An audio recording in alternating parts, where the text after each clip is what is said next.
Hello there, and welcome to Science for Sleep, where curiosity gets cozy and science winds down beside you, like a quiet friend at the end of a long day.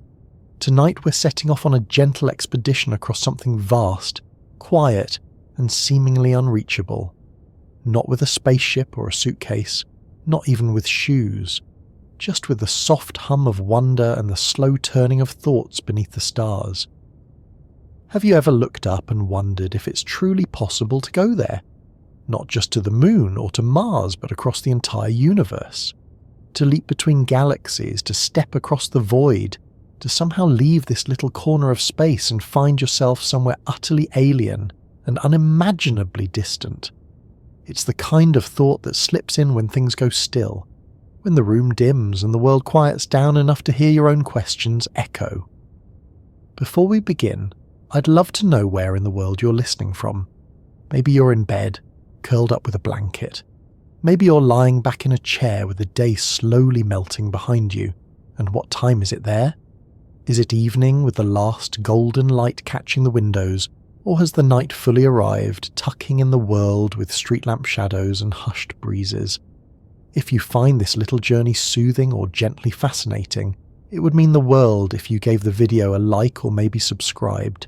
It helps this quiet corner of calm find others who might need a little rest, a little curiosity, and maybe a few answers that arrive not with fanfare but with a whisper. Now, take a breath. Let your shoulders soften. Set aside the noise of the day, the weight of to-do lists and notifications. Because what we're exploring tonight isn't urgent. It's slow and wide and unhurried. The question we're asking is simple. Can you really travel across the universe? When we think of travel, the usual rules come to mind. You go somewhere. You leave point A and arrive at point B. There's motion involved, engines, planning, time. You might take a road, a flight, or even a hike through woods and hills, but space doesn't play by the same rules. Once you zoom out far enough, even defining somewhere starts to wobble. The Earth is already moving, the galaxy is swirling, and the universe itself is expanding while we sit here, quietly breathing. But the question persists. Can we, or anything, travel across the entire universe? To begin answering that, we first have to understand what it means to go somewhere in a universe that's not still, that's not small, that doesn't even have a clear edge. Because what we often imagine as space, that blackness with stars sprinkled across it, isn't an empty canvas waiting to be crossed. It's more like an ever-stretching fabric, a dynamic structure that bends, swells and moves in ways that don't quite match the maps and highways we're used to. The distances involved aren't just big, they're beyond what we're built to grasp. When you hear something like a light year, maybe it just sounds like a poetic way of saying far. But it's a real measurement. A light year is the distance light travels in 1 Earth year. That's about 9.46 trillion kilometres, or roughly 5.88 trillion miles. That's just 1 light year. The nearest star system, Alpha Centauri, is about 4.37 light years away, and that's still in our immediate cosmic neighbourhood. Our own galaxy, the Milky Way, is about 100,000 light years across. If light left one side of it today, it wouldn't reach the other side until long after entire civilizations had risen and fallen here on Earth. That's just our galaxy, and beyond it are billions of others. So when someone asks, can we travel across the universe? It's worth pausing to really feel the scale of what they're asking. This isn't just a question of engines or fuel. It's a question of physics, of whether the universe even allows for such a journey in principle, regardless of how advanced our technology might one day become. What we call the observable universe, the part we can actually see or detect, stretches about 93 billion light years across. That's because the universe has been expanding since the Big Bang, and light from distant regions has been travelling toward us ever since. But even that massive bubble is just what we can observe. The actual universe might be vastly bigger, possibly infinite, and if it is infinite, then crossing it becomes not just unlikely, but undefined. Because how do you cross something with no edge? Still, the curiosity remains. What does it take to move from one end of that observable universe to the other? Could we send something, or someone, all the way? What barriers are in place? Is it simply a matter of speed and time, or is there something deeper baked into the laws of nature that prevents us? To even begin answering that, we need to start small. Not small in size, but small in terms of scope. Not the whole universe, but just a single beam of light. Because light is in many ways the fastest thing we know. Nothing moves faster. According to everything we understand about physics, particularly Einstein's theory of special relativity, the speed of light in a vacuum is the universal speed limit. You can't go faster. In fact, the very fabric of space-time is structured around that limit. So if we're looking to see what's possible, we start by asking, what would it take for light to cross the universe? Let's imagine a photon, a single particle of light, being emitted from one side of the observable universe. It's moving at 299 to 792 kilometers per second. That's over 670 million miles per hour. At that speed, it would take about 46.5 billion years to reach us, assuming the universe wasn't expanding during that time. But the universe is expanding, and that changes everything. You see, the space between galaxies isn't static, it's stretching. The fabric of space itself grows over time, and that means objects can move away from each other without actually moving through space. The space between them is what's expanding. This has profound consequences for travel. It means that even if you were to move at the speed of light, the destination itself could be moving away from you faster than you can reach it. This is part of what defines the limits of the observable universe. There are regions beyond which light hasn't had time to reach us yet, and possibly never will, because the space in between is expanding too fast. That expansion isn't like the motion of a car or a rocket. It's the motion of the backdrop itself, the very coordinates that define position. So even light can't catch up, not because it's too slow, but because the finish line keeps retreating faster than it can run. This is one of the quiet heartbreaks of cosmology. There are galaxies out there right now that we will never see. Their light will never reach us, not because we lack the tools or the patience, but because the universe itself has drawn a curtain across them, using expansion as its thread. So where does that leave us? If light can't cross to certain parts of the universe, what hope do we have? Well, that depends on how you define travel. If we're talking about conventional motion, moving a ship or a person through space, then we quickly run into serious problems.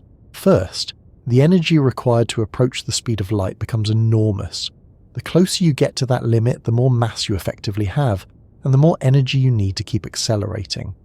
It's an asymptotic problem. You never actually reach light speed, and you use more and more energy just to gain smaller and smaller increases in speed. But even if we could somehow get past that, even if we had the power to propel a craft at 97% the speed of light, the journey across the universe would still take billions of years, from the perspective of someone watching from Earth. Inside the ship, time would move differently.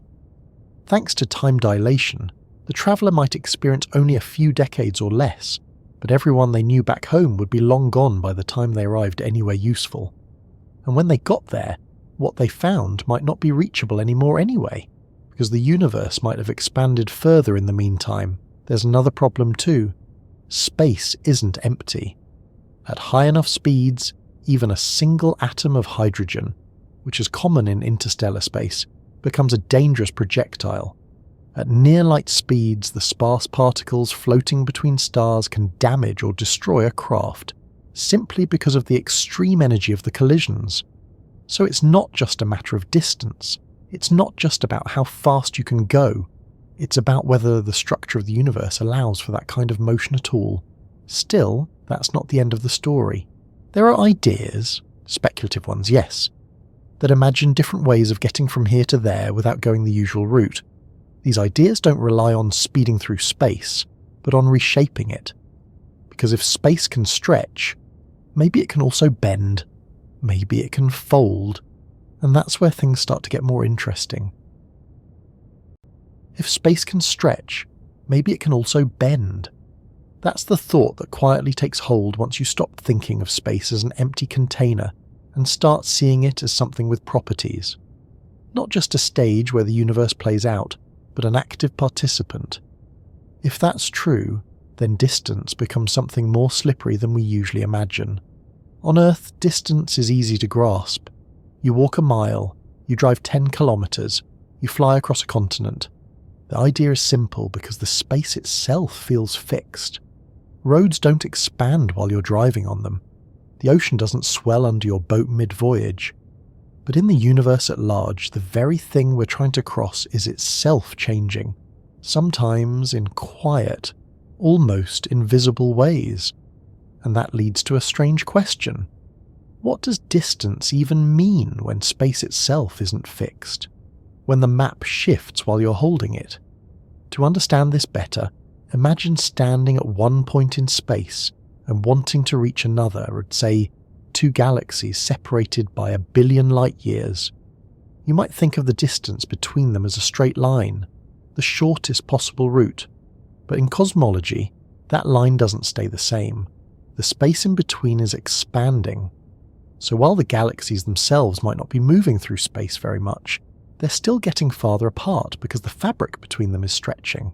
That means even if you had a ship that could travel unimaginably fast, the destination would still be moving away. The speed of that separation isn't limited by the speed of light, because it's not the galaxies moving through space, it's the space itself expanding. This is one of those quiet details that changes everything.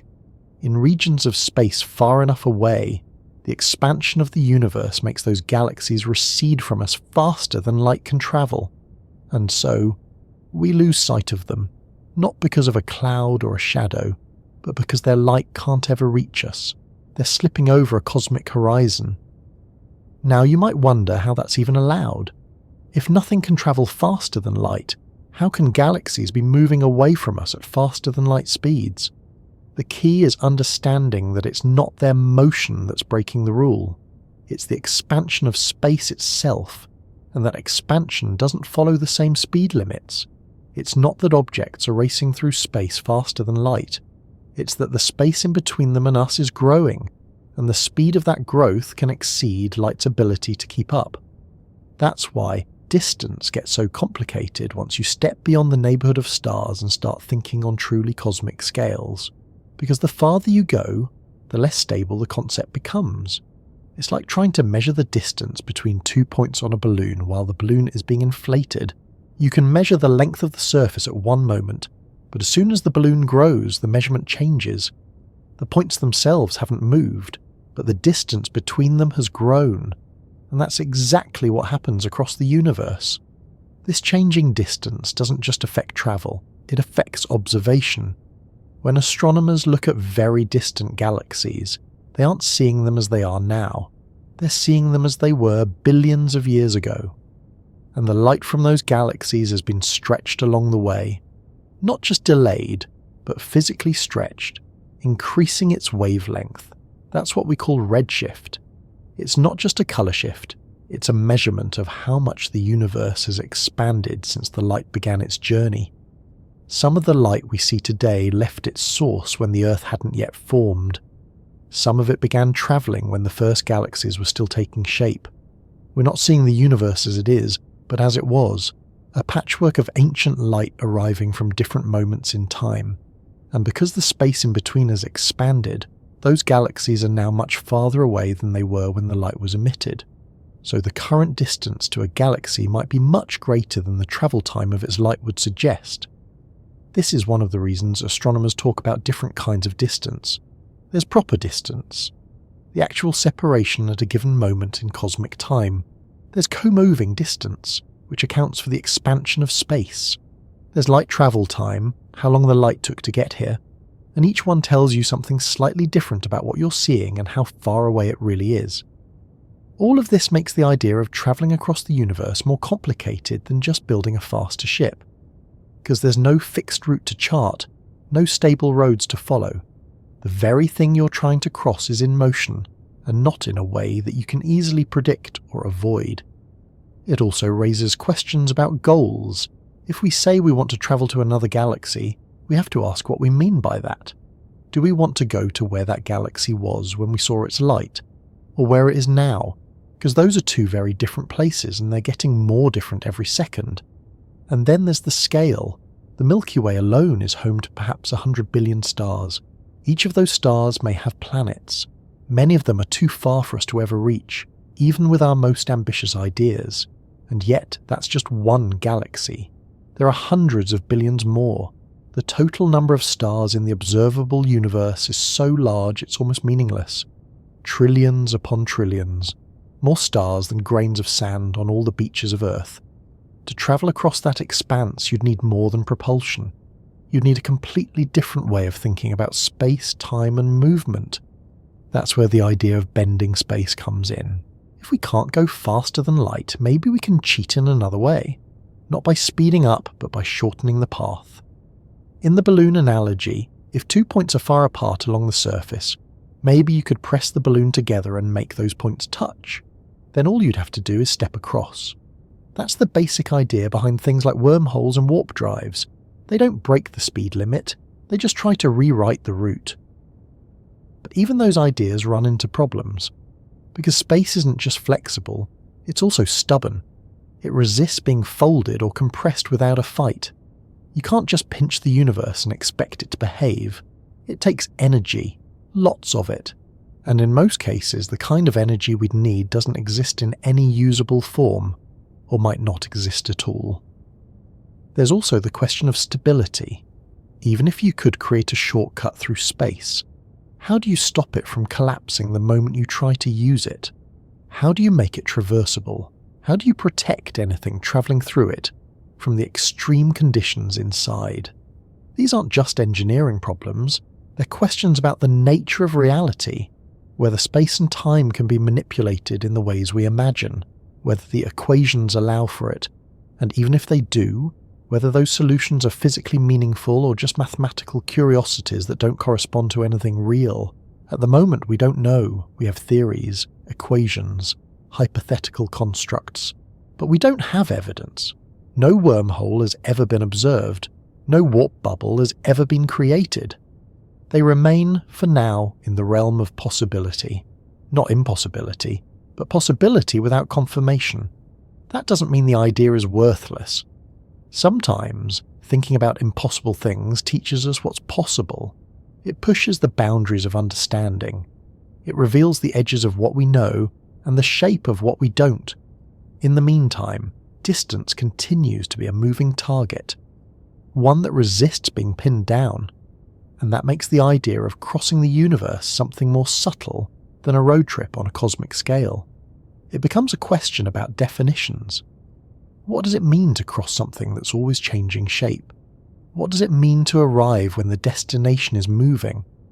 In some ways, the most we can do, at least for now, is observe, to send out instruments, telescopes and signals, to watch the light from distant corners of the sky, and in doing so we learn not just about what's out there, but about the limits of how we can know it, about the tools we use to define motion and distance, and the way those tools sometimes come up short. There's something quietly humbling about that. The universe isn't made to be easy. It's not built for our convenience, but it is built in a way that we can slowly, patiently, begin to understand. Not all at once, not completely, but enough to glimpse the patterns and possibilities, enough to ask the next question. Because if going across the universe the usual way seems impossible, maybe there's another way. A way that involves folding, bending, or slipping between. A way that bypasses distance altogether. And that brings us to something light can't do. Something even photons, for all their speed, can't accomplish on their own. The question of whether space itself can be shaped to allow travel not through it, but around it, as if the universe could be persuaded to hold its breath and let something pass through. If folding or bypassing space is even a remote possibility, the next natural step is to understand what kind of space we're actually dealing with. Not just how it behaves or what's inside it, but how big it truly is. That word, big, is simple on the surface. We use it every day. A big room, a big city, a big number on a bill we didn't expect. But when we ask how big the universe is, we leave that familiar version of big behind completely. We step into something that no longer has a relatable scale, and we find that even the question itself isn't easy to answer. To begin with, there's the part of the universe we can see, not with our eyes directly, of course, but with our telescopes, instruments, and detectors. This is what we call the observable universe, the bubble of space around us that light has had time to reach from since the beginning. That limit is set not by how far things are, but by how long the universe has existed. Because no matter how fast light travels, it still needs time to get here. And there's only been so much time. The universe is about 13.8 billion years old. So you might assume the farthest we can see is 13.8 billion light years away. But that's not quite right. Because space has been expanding the whole time. That means the light that reaches us today from the earliest galaxies left those galaxies when they were much closer to us than they are now. While that light was in transit, the space it was crossing stretched out. So the galaxies it came from are now much farther away than 13.8 billion light years. Taking that expansion into account, the edge of the observable universe is actually about 46.5 billion light years away in every direction. That gives us a sphere with a diameter of about 93 billion light years. That's the current size of the observable universe. Not the whole universe, just the part we can, in principle, observe. Everything outside that sphere is currently unreachable, not because it doesn't exist, but because its light hasn't had time to reach us, and possibly never will. Those regions are still part of the universe. They're just beyond our horizon, like the parts of Earth you can't see from where you're standing. But unlike the Earth, this horizon isn't something you can travel to. It's a limit set by the speed of light and the expansion of space. It's not a wall, but a boundary of time and motion. So that's one version of the answer. The universe is at least 93 billion light years across based on what we can see. But most cosmologists believe that's only the beginning. There's good reason to think that the universe is much larger, possibly infinitely large. And if it is infinite, then any talk of size becomes more philosophical than physical. Because infinite doesn't mean really big. It means unbounded. No edge, no center, no measurable total. Just more. Always more. No matter how far you go. Still, infinity isn't something science accepts lightly. It's a mathematical concept, not a measurement. And when we apply it to the physical universe, we're doing so based on what the data suggests, not what we've seen directly. So far, all the observations of the universe's shape and structure, things like the cosmic microwave background radiation and the distribution of galaxies, suggest that the universe is flat, not curved, not like a sphere and not like a saddle, just flat on the larger scales we can measure. A flat universe implies something interesting. It suggests that the universe either goes on forever, or at least extends far beyond what we can see. Because if it were closed, like the surface of a sphere, we'd expect to see signs of curvature in the way distant light behaves, and we don't. So the working assumption, for now, is that the universe is at least much larger than the observable part, possibly infinitely larger. That's difficult to picture, and it raises more questions than it answers. For instance, if the universe is infinite, does that mean there are infinite stars, infinite galaxies, infinite versions of Earth? What does infinite even mean when applied to real things? Let's pause and look at it this way. Imagine standing on a flat, empty plain that stretches to the horizon in every direction. As far as you can see, the ground is level. No hills, no edges, no boundaries. Now imagine the horizon as just the limit of your vision, not an actual edge. The plain might go on much farther, maybe forever. That's a little like the observable universe. It's the part we can access, but not necessarily the whole thing. We might be seeing just a tiny patch of a much larger endless terrain. Of course, we can't be sure. The universe might be infinite, or it might be finite, but so large that the curve is too gentle for us to detect. Like standing in a huge circle and thinking it's a straight line because the arc is too wide to see. Either way, the numbers involved are staggering. Even if the universe isn't infinite, it's still larger than we can travel across by any known method. Not just larger than our technology allows, but larger than physics seems to allow. And yet, we've mapped some of it. Through careful observation, using light, radiation and motion, we've built detailed models of the early universe, the way galaxies cluster, and the overall geometry of space. We've even mapped the cosmic microwave background, the faint afterglow of the Big Bang, which shows us what the universe looked like when it was only about 380,000 years old. That light has been travelling toward us for over 13 billion years, and it gives us a picture not of stars or galaxies, but of the very first patterns, ripples of temperature and density that would eventually form the large-scale structure we see today. From that data, scientists can estimate the total contents of the universe, not just the visible matter, stars, gas, dust, but also the dark matter and dark energy that make up most of the cosmic inventory. According to the latest measurements, ordinary matter, the stuff we can see and touch, makes up only about 5% of the total. Around 27% is dark matter, invisible, mysterious, detectable only through its gravitational effects, and the remaining 68% is dark energy, a force driving the accelerated expansion of the universe. All of this matters because it tells us what kind of universe we live in. The composition and structure determine how space evolves, how it expands, and what its ultimate fate might be. A universe dominated by dark energy, like ours, is expected to keep expanding forever, possibly at an accelerating rate. That means the space between galaxies will continue to grow. Eventually, more and more galaxies will slip beyond our observable horizon, not because they've gone somewhere, but because the space between us has stretched too far. That paints a lonely picture of the far future, a universe where only the closest galaxies remain visible, where most of the cosmos has vanished beyond reach, not through motion, but through expansion.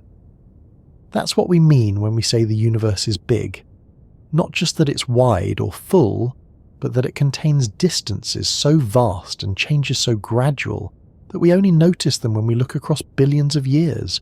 Even the light we receive from our nearest large galaxy neighbour, Andromeda, has been travelling for over 2 million years. When that light began its journey, early humans hadn't yet walked upright. Civilizations, languages, even continents as we know them, had not yet formed. That's how big the universe is. Big in space, yes, but also in time. Every observation is a look into the past. Every photon is a story from an earlier chapter. So when we ask how big the universe is, we're really asking several things at once. How far can we see? How far can we reach? How far does it go? The answers to those questions don't always line up. We can see 46.5 billion light-years in each direction. We can reach far less, and the universe may go on forever beyond that, or not. We don't know. What we do know is this: the more we observe, the more we realise how much lies beyond what we can touch, and how much of what we thought was empty space is actually alive with structure, motion, and subtle forces. Distance in this context isn't just a number, it's a limit on what we can know, a boundary drawn not by walls, but by light, time, and the laws of physics. And yet, despite all that, we keep looking, we keep asking, not because we expect to cross the whole universe, but because understanding its size helps us understand where we are within it.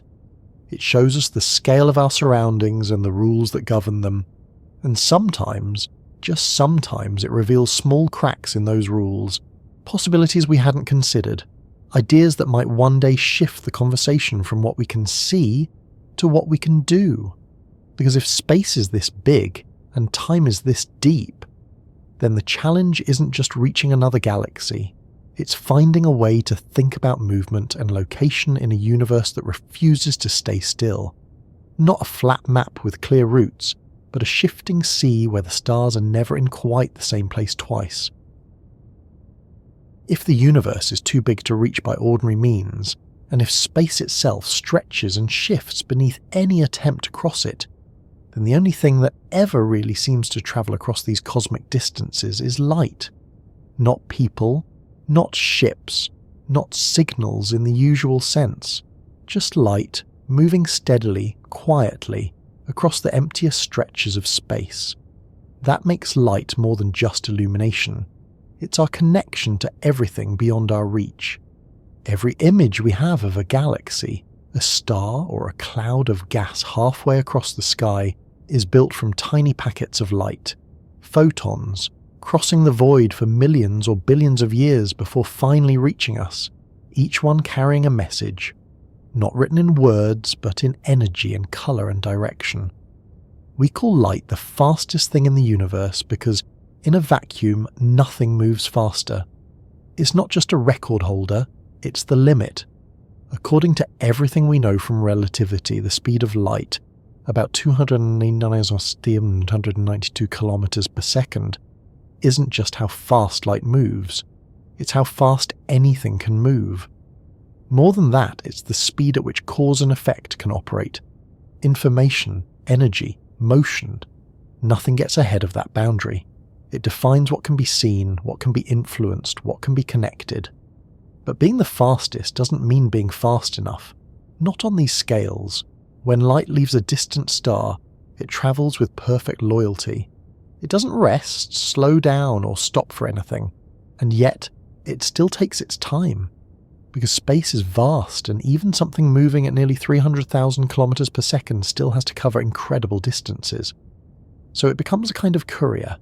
Not one that we can send back and forth quickly, but one that delivers stories long after they've been written. Imagine, for example, a galaxy 10 billion light years away. The light from that galaxy began its journey 10 billion years ago. That means we're not seeing it as it is now, but as it was when the universe was less than 4 billion years old.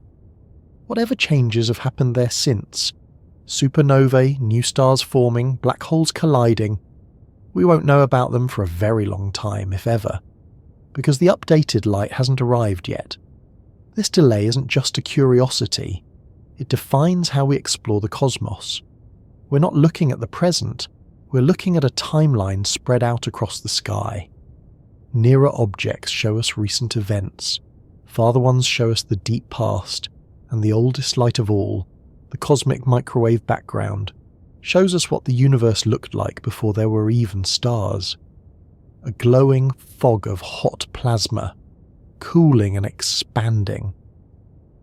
That background isn't something we see with our eyes, it's microwave radiation, far below visible light in the electromagnetic spectrum.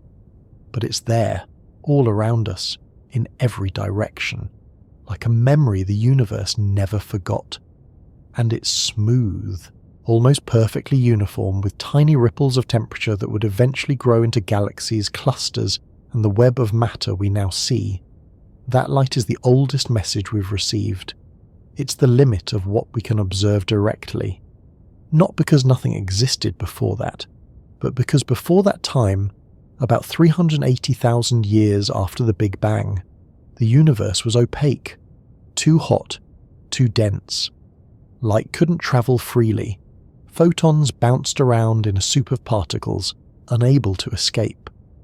Only after things cooled did light begin to move in straight lines, and the ones that happened to head our way have been travelling ever since. This means that light is both a probe and a boundary. It shows us what's out there, but it also sets the edge of what we can know.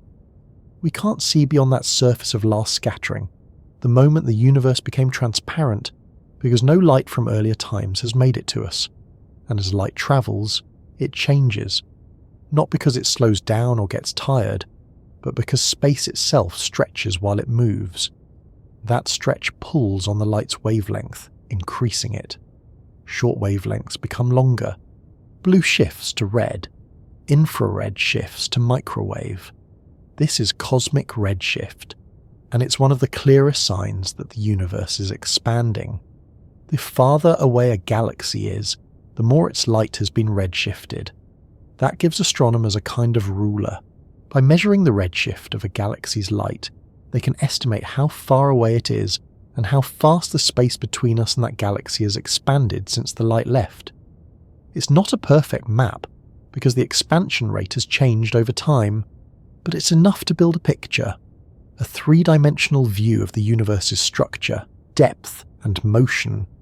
And all of it comes from light, not from direct contact or visits or probes, but from beams of energy travelling through space with perfect patience. There's a strange kind of intimacy in that.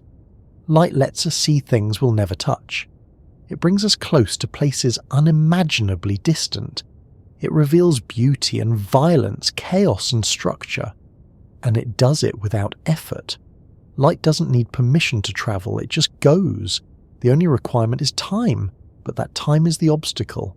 Because no matter how fast light is, it's not instant.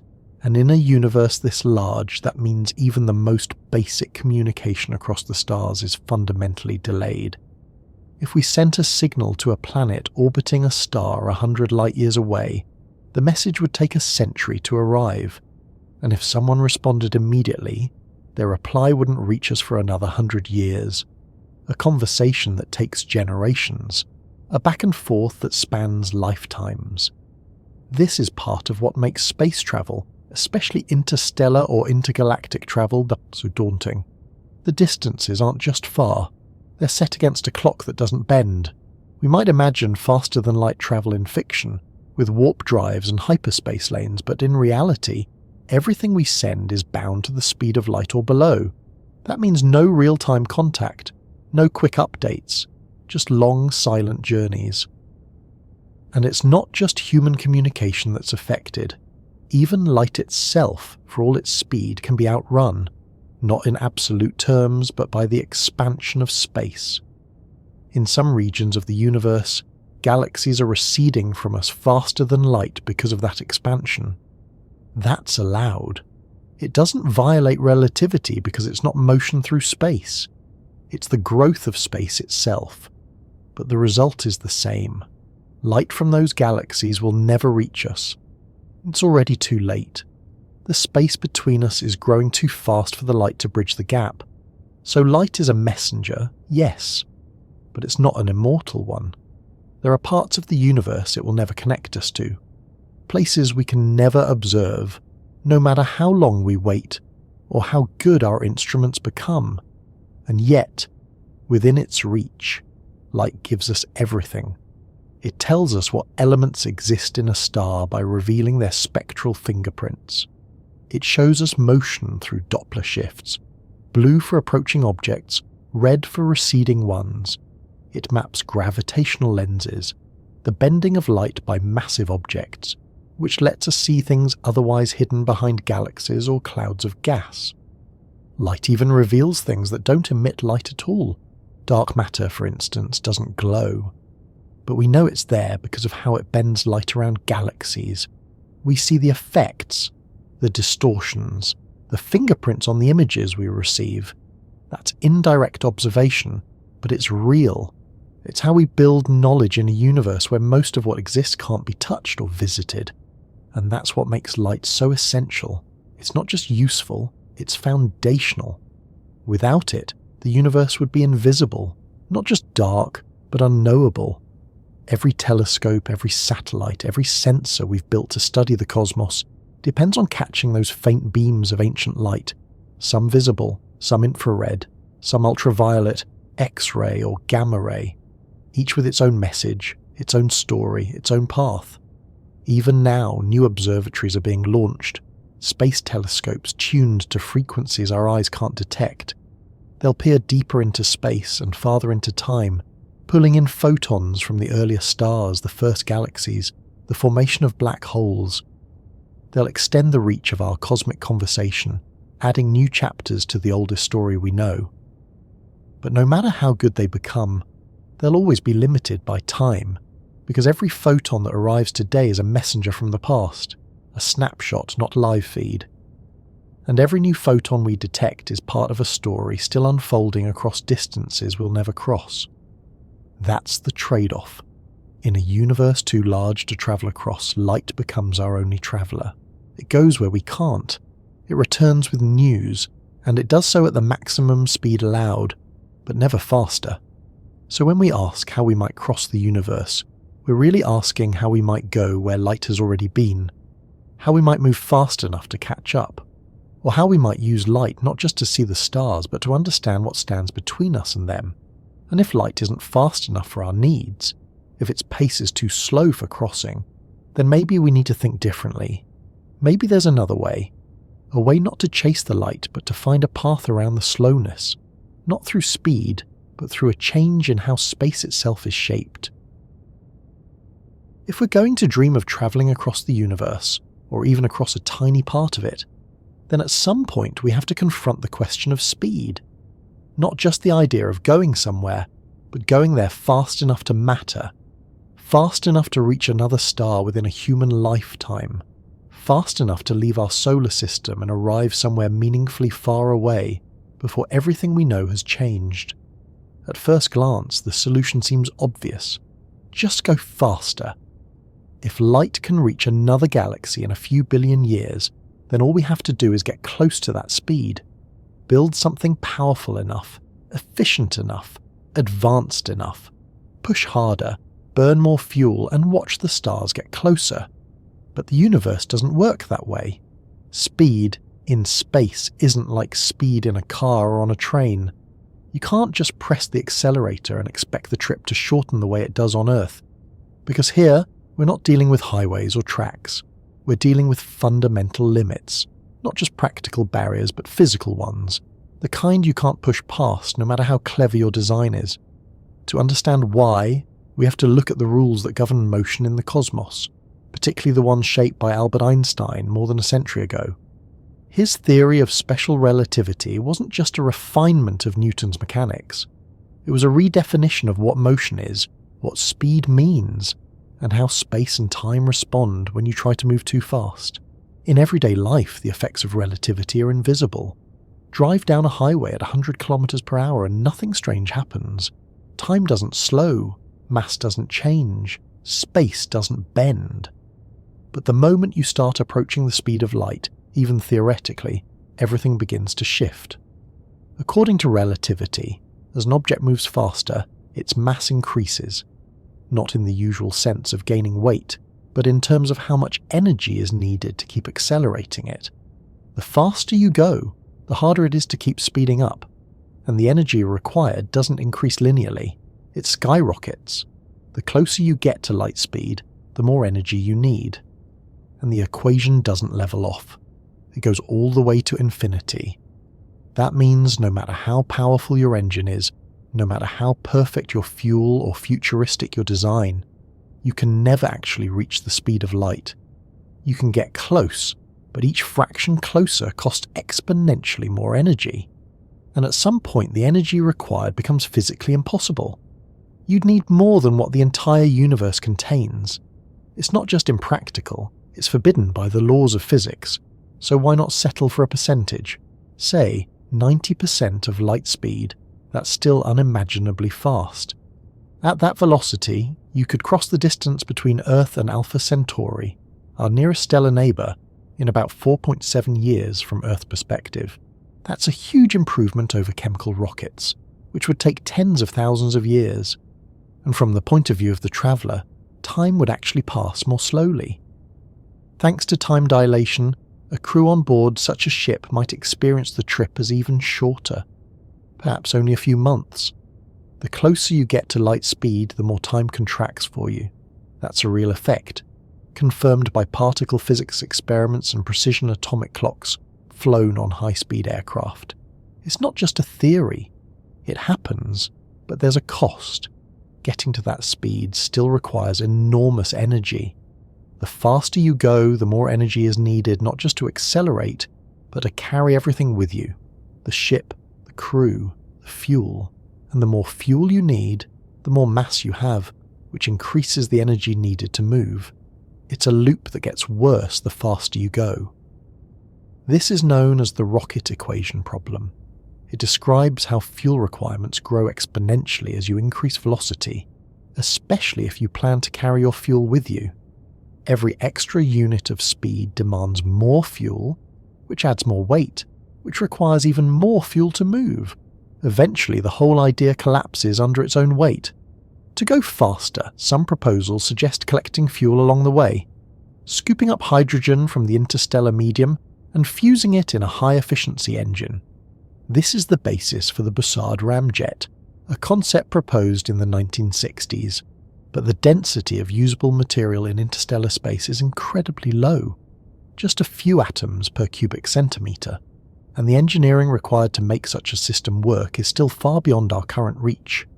Other ideas include using massive laser arrays based near Earth to push a lightweight spacecraft using light pressure, essentially beaming energy to a sail rather than carrying fuel on board.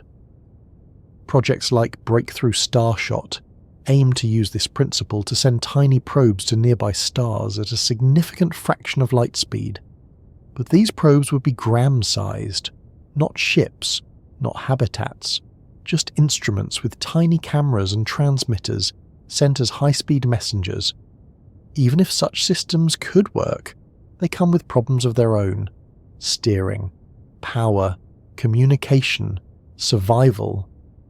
A probe moving at 20% of light speed would cross enormous distances quickly, but even a speck of dust could destroy it.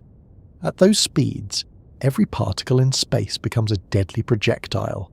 There's no shielding that can absorb that kind of impact without adding enormous mass, which defeats the purpose of keeping the craft small. Now, imagine scaling that up to a human-carrying ship, a vehicle capable of supporting life, shielding from radiation, protecting against micrometeoroids, and maintaining propulsion for years or decades. The energy requirements alone are staggering, and even if you manage to overcome those, there's still the issue of navigation. At relativistic speeds, your ship becomes effectively blind. Light from stars ahead becomes blue-shifted, compressed into higher frequencies, while stars behind redshift. The field of view contracts into a narrow cone in front of you. Reacting to obstacles or adjusting course in time becomes almost impossible. You'd need automated systems capable of detecting and responding to hazards at fractions of a second, faster than human reflexes allow. And all of this still assumes you don't want to stop at your destination, just arrive. Because decelerating from a high fraction of light speed isn't easy. It requires just as much energy as accelerating in the first place. If you don't plan for it, you arrive too fast to do anything except crash through a system and disappear into the darkness beyond. This is why fast travel in space isn't just an engineering challenge, it's a physics challenge. Not just building something strong, but confronting the fact that speed itself becomes a problem once you leave the familiar conditions of Earth. The universe doesn't offer easy shortcuts. It imposes limits that are deeply woven into the structure of space and time. Even going much slower presents problems. At just 1% of light speed, still 3,000 kilometers per second, it would take over 400 years to reach Alpha Centauri. That's still faster than anything we've ever built, but from a practical standpoint, it's almost unreachable. Our current fastest spacecraft, the Parker Solar Probe, reaches speeds around 200 kilometers per second. That's only 0.067% of light speed.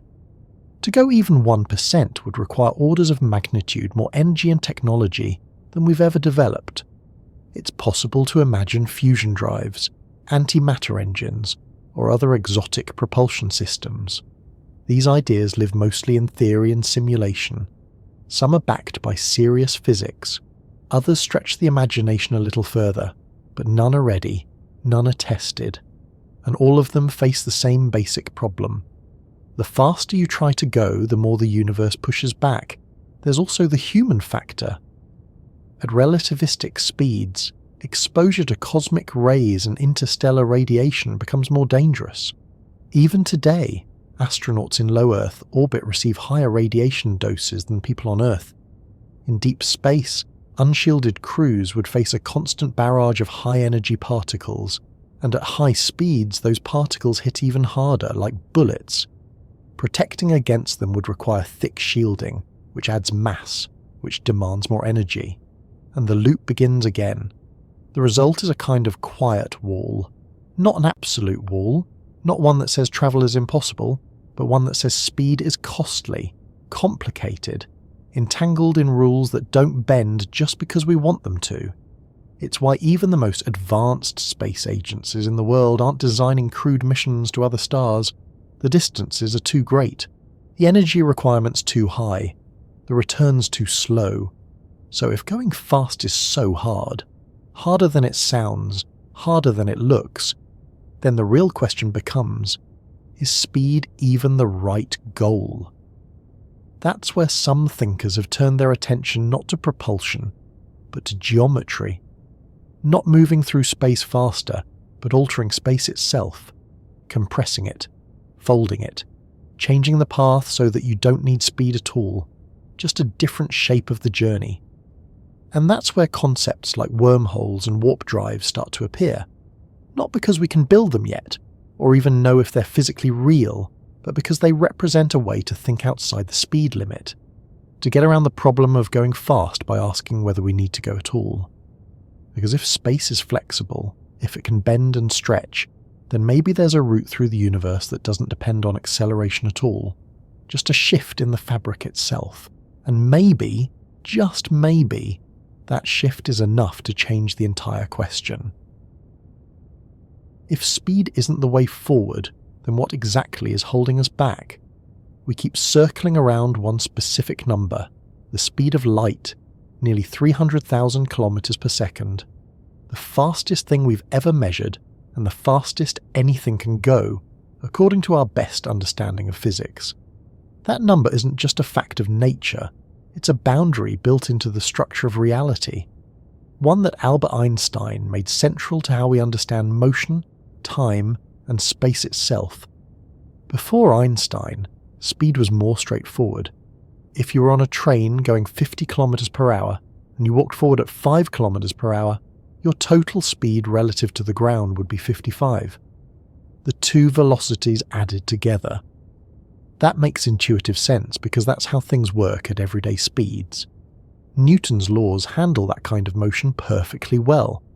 But as it turns out, that kind of math starts to break down when you get close to light speed.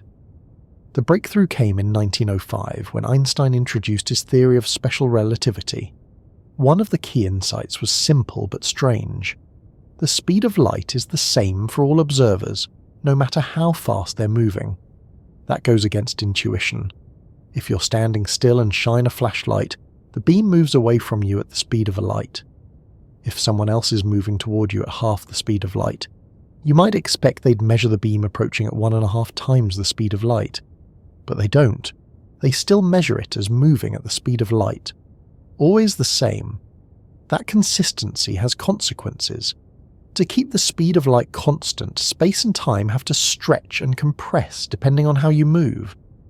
Time slows down for fast-moving observers, distances shorten in the direction of motion, and mass increases with speed. These aren't theoretical tricks. They're experimentally confirmed effects. They've been measured with atomic clocks on airplanes. They affect the operation of GPS satellites, which have to account for both time dilation from speed and from gravity. Relativity isn't an idea we've moved past. It's something we rely on every day without realizing it. But the most important consequence for our purposes is that no object with mass can reach the speed of light. The equations break if you try. As an object moves faster, its relativistic mass, the energy it carries with it, increases. The energy required to keep accelerating grows without bound. To reach the speed of light, you'd need infinite energy. And infinite energy is, by definition, impossible.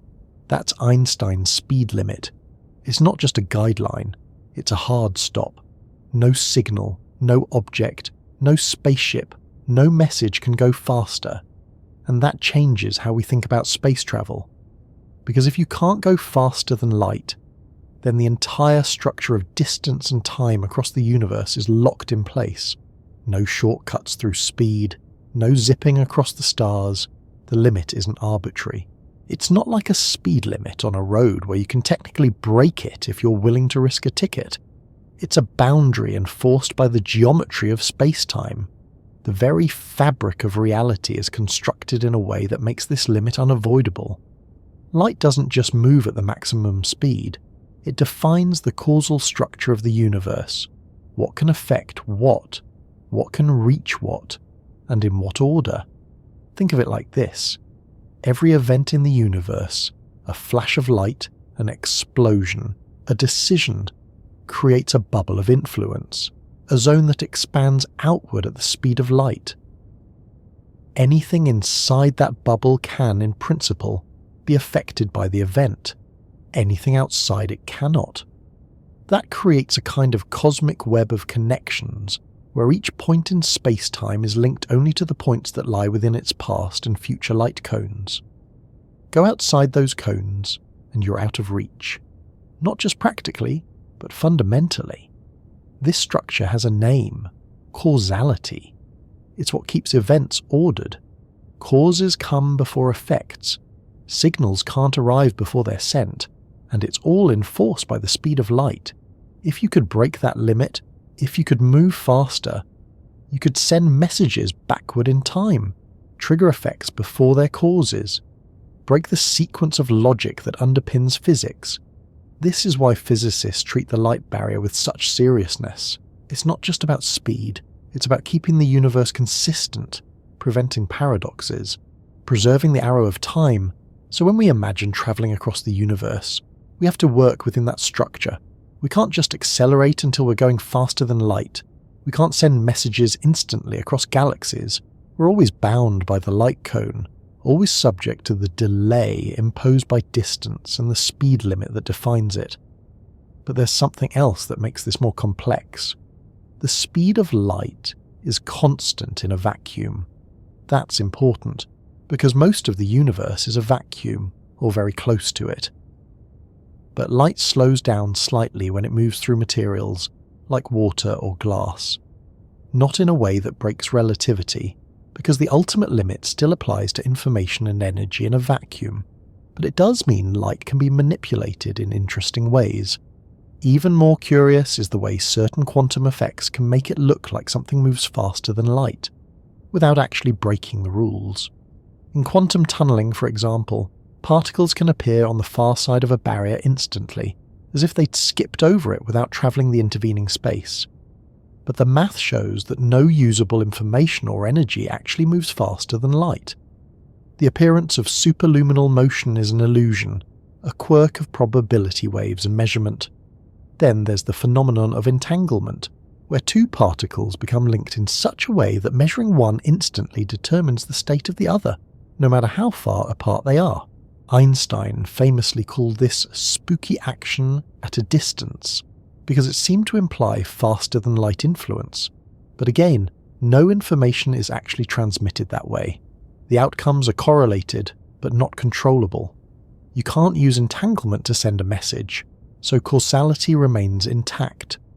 All of this shows how tightly the speed limit is woven into the fabric of physics, not just as a barrier to travel, but as a guardrail that keeps the entire system coherent. Without it, the structure collapses, events lose their order, logic fails, and yet despite all this, we keep looking for ways around it. Not through brute force, but through cleverness, through geometry. If you can't go faster through space, maybe you can go a shorter path. Maybe you can change the shape of space itself so that the destination moves closer, without you having to accelerate at all. This is where the idea of space-time curvature becomes more than just a curiosity. In Einstein's general relativity, the extension of his work to include gravity, space and time aren't just passive backgrounds. They bend in response to mass and energy. Planets, stars, galaxies, all of them warp the fabric around them. That's what gravity is. Not a force in the Newtonian sense, but the result of objects following curved paths in a warped space-time. And if that's possible, then maybe it's possible to curve space-time in more extreme ways, to create shortcuts, folds, bridges. Structures that allow something to take a path through space that's effectively shorter than the one light would take, without ever moving faster than light locally. That's the dream behind concepts like wormholes and warp drives. They don't ignore Einstein's speed limit, they work within it, but they try to rewrite the map instead of racing across it. Of course, those ideas come with their own problems. Creating a wormhole requires exotic matter with negative energy density, something that might not exist in a usable form. A warp drive, like the Alcubierre concept, needs a bubble of space-time that compresses space in front of it and expands it behind. But again, the energy required is astronomical, more than what a star produces, and the stability of such a bubble is still in question. So while the speed limit remains, and while no one has broken it, the ideas it has inspired are anything but static. They've pushed us to think differently, to imagine forms of movement that aren't about speed at all. That's the strange legacy of Einstein's work. He didn't just tell us how fast we could go, he forced us to think about the nature of motion itself. And that thinking has led us back again and again to the structure of space, the shape of it, the possibility that distance isn't always fixed, that maybe somewhere in the fabric of the universe there are paths that light can't take, but that we might someday figure out how to follow. If the speed of light defines what can be reached, then it also defines what can't. And the more we understand that limit, the more we begin to realize there are parts of the universe we're fundamentally cut off from. Not because we lack the technology, or the ambition, or the time, but because the structure of space and time itself has placed them beyond our reach. That idea, that there's a boundary beyond which information cannot cross, leads us to one of the most quietly unsettling realities in cosmology, the concept of a cosmic horizon. We've already seen how light, even as the fastest traveller in the universe, takes time to reach us. That delay means we see distant objects as they were, not as they are. A galaxy 1 billion light years away is 1 billion years younger in our eyes. But as space continues to expand, some of those distant objects aren't just old, they're disappearing. Their light, stretched by expansion, grows fainter. Eventually it slows to a crawl, not because the light itself changes speed, but because the space between us grows so quickly that the light is redshifted into oblivion. This expansion isn't like something being pushed outward from a centre. It's more like the stretching of the entire fabric of space everywhere at once. And as that fabric stretches, it doesn't just increase distance. It increases separation in a way that creates a moving limit, a horizon, a line beyond which light, no matter how fast or how long it travels, will never reach us. There are a few different kinds of horizons in cosmology, but one of the most important is the particle horizon, the maximum distance from which light has had time to reach us since the beginning of the universe. That's what defines the observable universe. Everything inside that sphere, about 46.5 billion light years in every direction, is where photons have had time to complete the journey. Everything outside that, still silent, still unseen. That's the past boundary, a measure of what can be observed.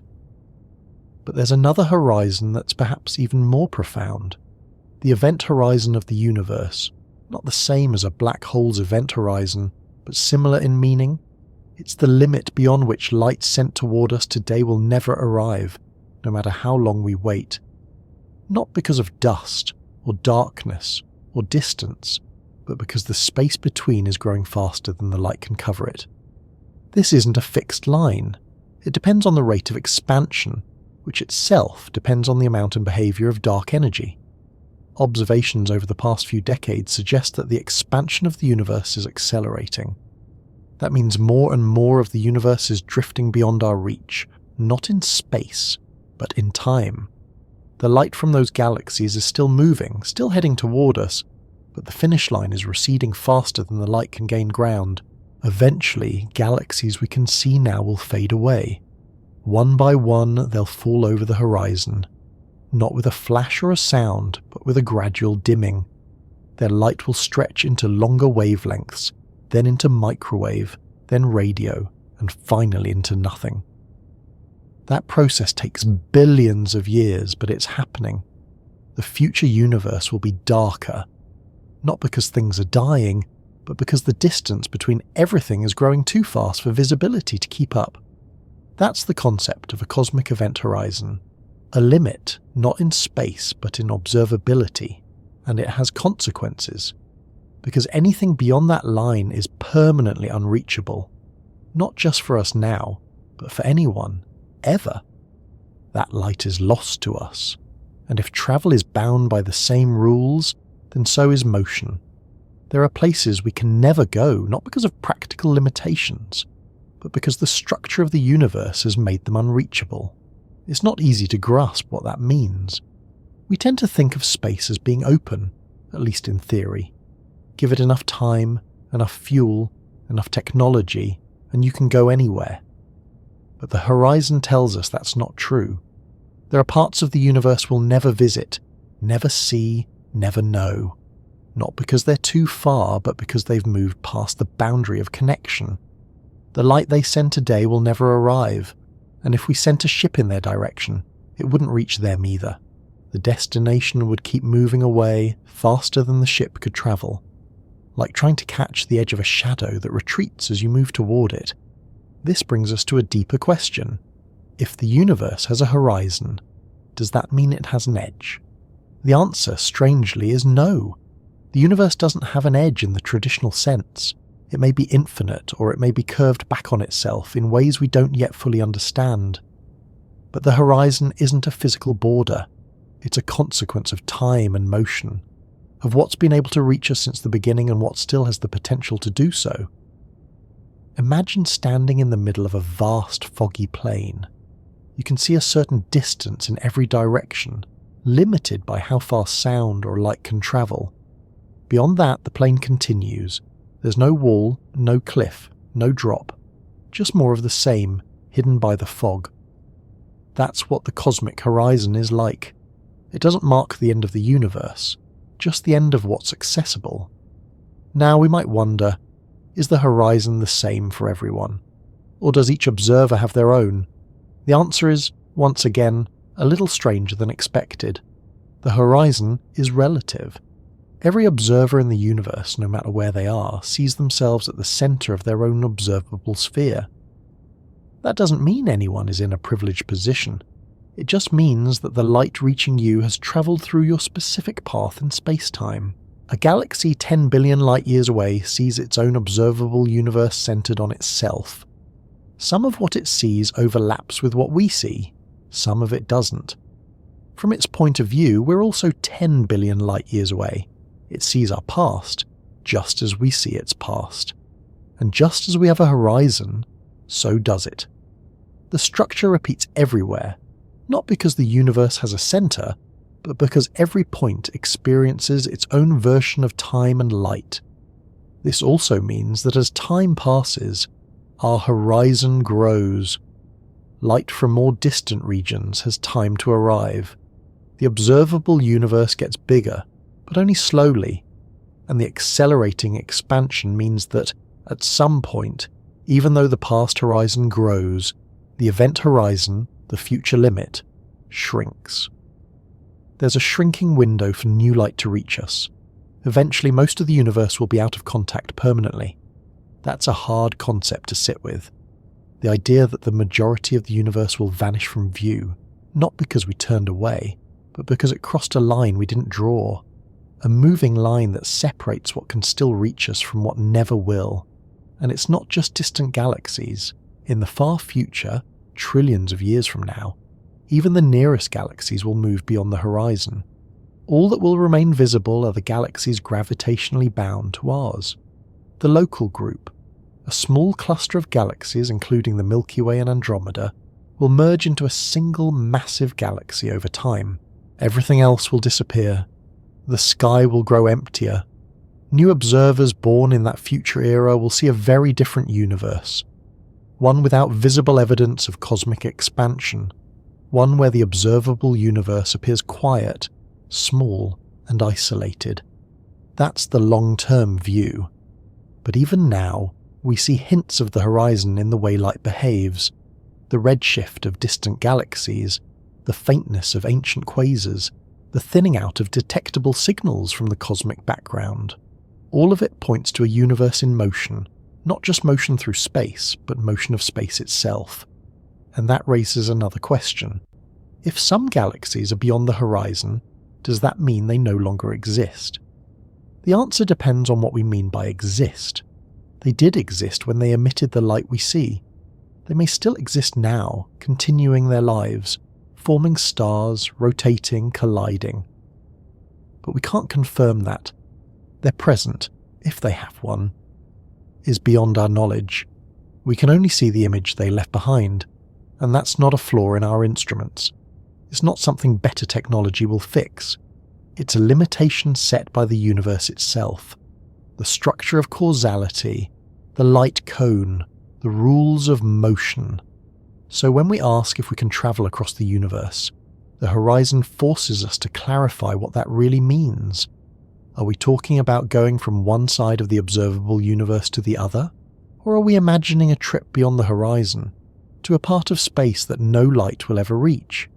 Because if it's the latter, then we're dealing with more than engineering challenges.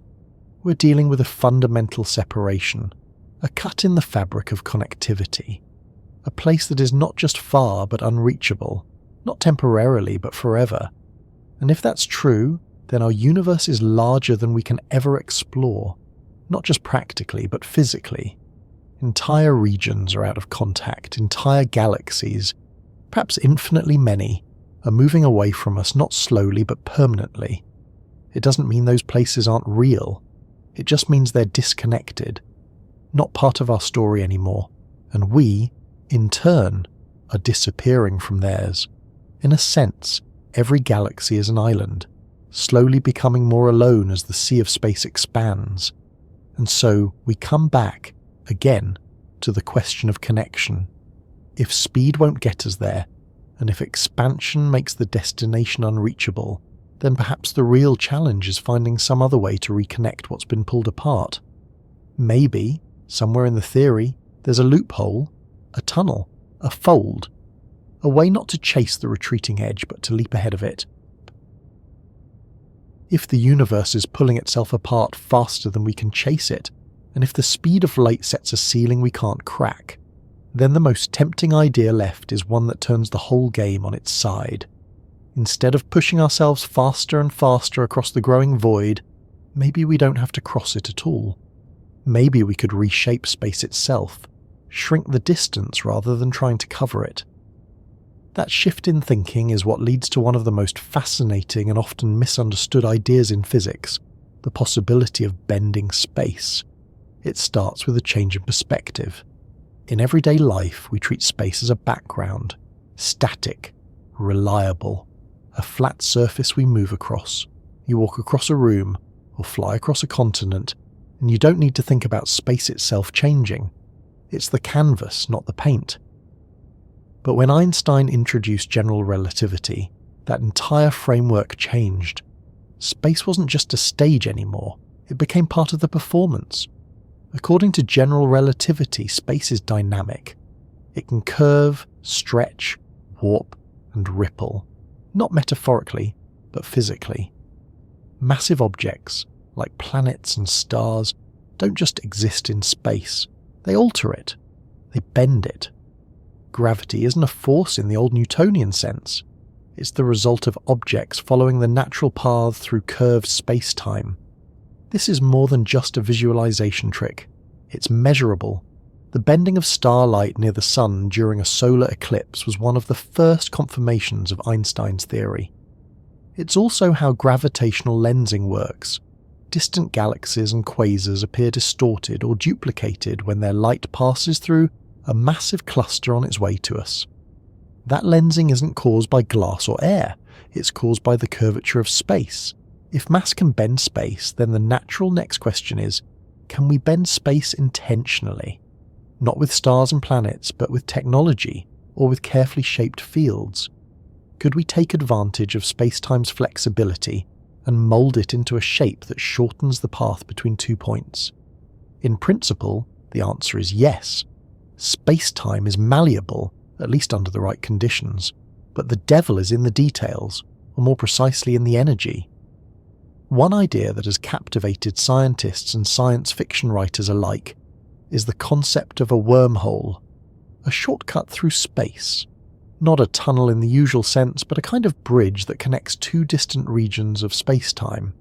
If such a structure exists, it could, in theory, allow something to move from one point in space to another without crossing the intervening distance. The path through the wormhole would be shorter than the path through normal space, not by changing the traveller's speed, but by changing the geometry itself. Wormholes aren't just fantasies. They appear as valid solutions in Einstein's equations under very specific conditions. The math allows for them. But allowing something on paper and building it in reality are two different things. The kind of wormhole that would be useful, one that stays open, remains stable, and is large enough for something to pass through, would require a very peculiar ingredient: negative energy. Not just low energy, or zero energy, but energy with negative density. This is not something we encounter in daily life, and while quantum physics suggests that negative energy can exist in tiny amounts over short timescales, through phenomena like the Casimir effect, we don't know how to produce or sustain it on the scale needed to support a macroscopic wormhole. Without that exotic matter, a wormhole would collapse before anything could pass through. The tunnel would pinch shut instantly, or worse, it would collapse into a black hole, swallowing anything near it. That makes the whole concept extremely speculative. Not impossible, but highly theoretical. Then there's the question of whether wormholes, if they existed, would actually allow for faster-than-light travel. From the traveller's point of view, you'd never exceed light speed locally. You'd simply take a shorter route. But from the outside, it could appear that you've travelled faster than light, arriving at a destination sooner than any signal could have travelled through normal space. That leads to complications with causality. If you can arrive somewhere before light could, then under the right circumstances, you might be able to set up scenarios where events loop backward in time. The math allows for such possibilities, closed time-like curves, but whether they're physically meaningful or just mathematical artifacts is still an open question. Another approach to bending space comes from the idea of a warp drive, not the kind from science fiction with glowing engines and techno-babble, but a specific concept first proposed in the 1990s by physicist Miguel Alcubierre. The Alcubierre drive imagines a bubble of space-time that contracts space in front of it and expands space behind. Inside the bubble, a ship could sit still, not moving through space at all, while the bubble itself carries it forward. Since nothing inside the bubble moves faster than light, the rules of relativity aren't violated locally. But the distance between start and destination could be covered more quickly than light could manage through flat space. It's a clever idea, a way to get around the speed limit without breaking it, but it comes with massive caveats. First, like wormholes, the Alcubierre drive requires negative energy, and lots of it. The original formulation demanded more energy than exists in the observable universe. Later refinements reduced that requirement, but we still don't know if such negative energy can be produced in meaningful amounts. Second, there are serious questions about stability. Would the bubble collapse? Could it be controlled? What happens to the space at the boundary? Some analyses suggest that the warp bubble could gather up radiation or particles as it moves, releasing them all at once when it stops, potentially with catastrophic consequences. Others point out that signals can't escape the bubble from inside, which raises questions about how you'd steer or stop it. Then there's the question of whether creating such a structure is even possible. The math allows it, but we've never observed anything like it in nature. It remains purely theoretical, a playground for equations but not yet for engineering. Still, the very fact that these ideas are taken seriously by physicists, studied, refined, debated, tells us something important. Space isn't fixed, it's dynamic, and in principle, it can be shaped. That opens the door to new kinds of thinking. Maybe, instead of accelerating through space, the next great leap involves manipulating space itself. Not propulsion, but geometry. Not engines, but fields. The tools for that are far beyond what we have now. Creating even the smallest space-time curvature requires massive amounts of mass or energy. Our most powerful machines, particle accelerators, nuclear reactors, entire planetary engines if they existed, still wouldn't come close to what's needed. But ideas have a way of outlasting limitations, and the math of general relativity continues to hint that space is more flexible than it appears. If we ever learn how to manipulate that flexibility directly, not through massive objects but through engineered fields or new forms of matter, then travel across vast distances might stop being about speed altogether. It's worth noting that even now, we manipulate space on small scales without realizing it. Our satellites rely on relativistic corrections because the Earth's gravity bends space-time. The global positioning system wouldn't work if we didn't account for that. In that sense, we're already adjusting for space-time curvature, not creating it, but responding to it. The question is whether that can go from passive to active, from compensation to control, from observing curvature to generating it. Until then, the possibility of bending space remains one of the most intriguing what-ifs in modern physics. Not because we're ready to build warp drives or open wormholes, but because these ideas show us how incomplete our assumptions are. We're used to thinking of distance as something absolute, a number, a measurement. But if the fabric of space can be reshaped, then distance is negotiable. Travel becomes a question of geometry, not speed. And the road to the stars may not be a road at all, but a fold, a crease, a rearrangement. That brings us to a deeper problem, not one of space, but of time. Because even if you could bend space to shorten the journey, you'd still have to deal with the way time behaves near massive distortions. That's the next part of the puzzle. What happens to time when space is no longer flat? When it curves, folds, or collapses? What does travel mean when your clock ticks differently from everyone else's? The more we learn about space, the clearer it becomes that distance isn't always what it seems. And if the shape of space can change, then maybe there's a way to use that flexibility to do something even more dramatic than shrinking a journey. Maybe instead of crossing space, or even bending it, we could bypass it completely, by stepping through a bridge that connects two separate locations. That's the idea behind a wormhole. The name sounds simple, even playful. It comes from an old analogy. Imagine a worm crawling across the surface of an apple. The long way around, from one side to the other, is the obvious route. But if the worm could burrow straight through the fruit, it would take a much shorter path. In that sense, the tunnel, the wormhole, is a shortcut through a three-dimensional space that connects 2 points more efficiently than the surface allows. Now replace the apple with the entire universe. A wormhole, in theory, would be a kind of tunnel through higher dimensional space, connecting two locations in our universe, or perhaps even two different universes if such things exist. The entry and exit points could be extremely far apart in conventional terms, separated by light years or more, but linked through a shortcut that's much shorter than the space between them. The idea isn't purely fictional. Wormholes show up as valid solutions in Einstein's equations of general relativity. The first known solution was discovered in 1916, just after Einstein published his theory, but it wasn't recognized as a wormhole at the time. Later, in 1935, Einstein and his colleague Nathan Rosen explored a concept now called the Einstein-Rosen bridge, a connection between two black holes. They were looking for ways to avoid the idea of singularities, the infinitely dense points at the center of black holes. What they found was a mathematical structure that in theory linked two separate regions of space-time, but there was a catch, or several. Most versions of these bridges are unstable. They pinch off too quickly to allow anything to pass through, or they collapse under the influence of their own gravity. or they become singularities themselves, impassable and destructive. That's why most wormholes are treated as mathematical curiosities rather than real objects. Still, the idea wouldn't go away.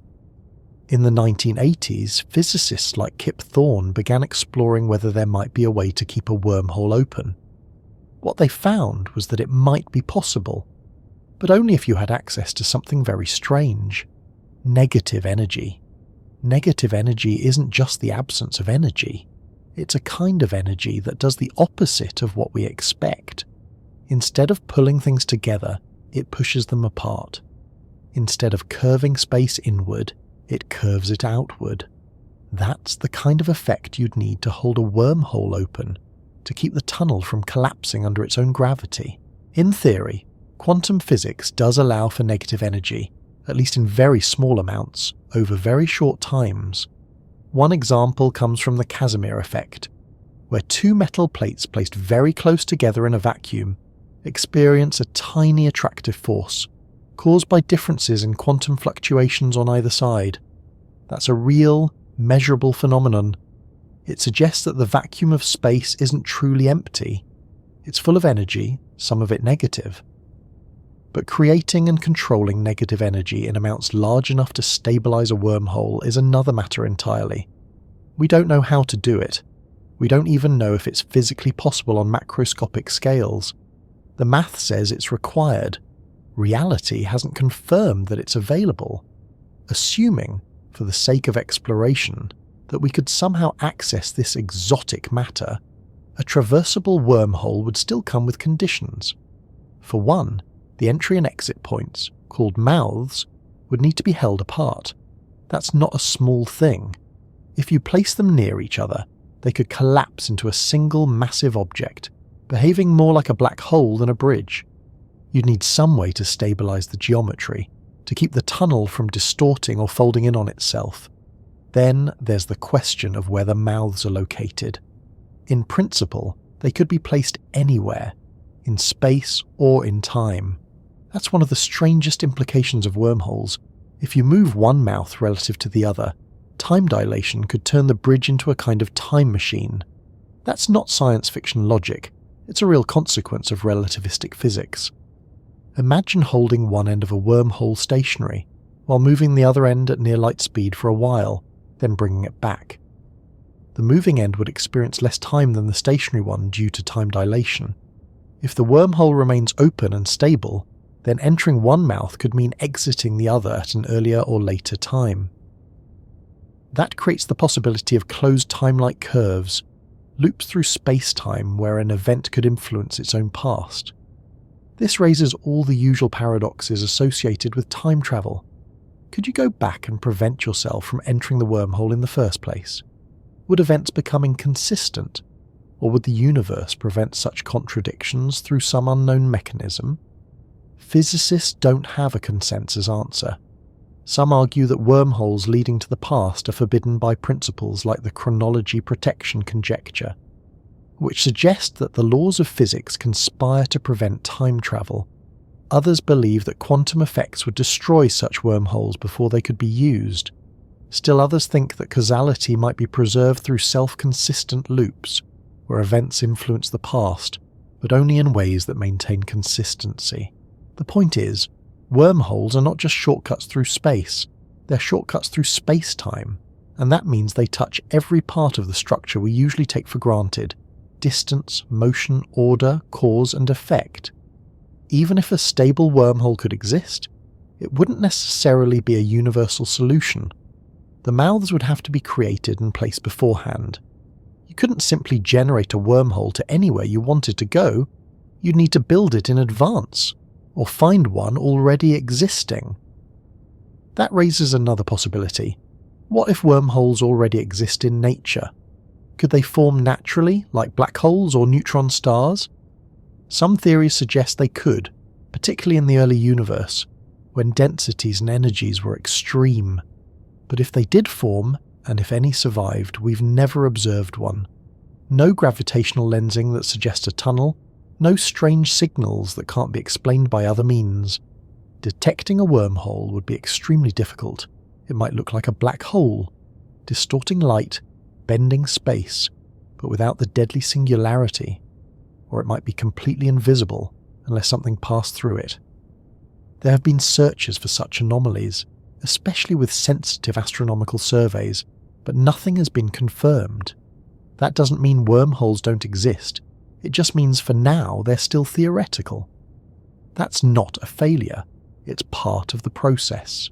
We build ideas from equations and possibilities long before we build them from metal and energy, and wormholes remain one of the most intriguing structures allowed by the mathematics of general relativity. Even if we never find one, studying them teaches us about the limits of motion, the structure of time, and the possibilities that exist when we stop assuming space is flat and fixed. It challenges us to think beyond linear paths, beyond going faster.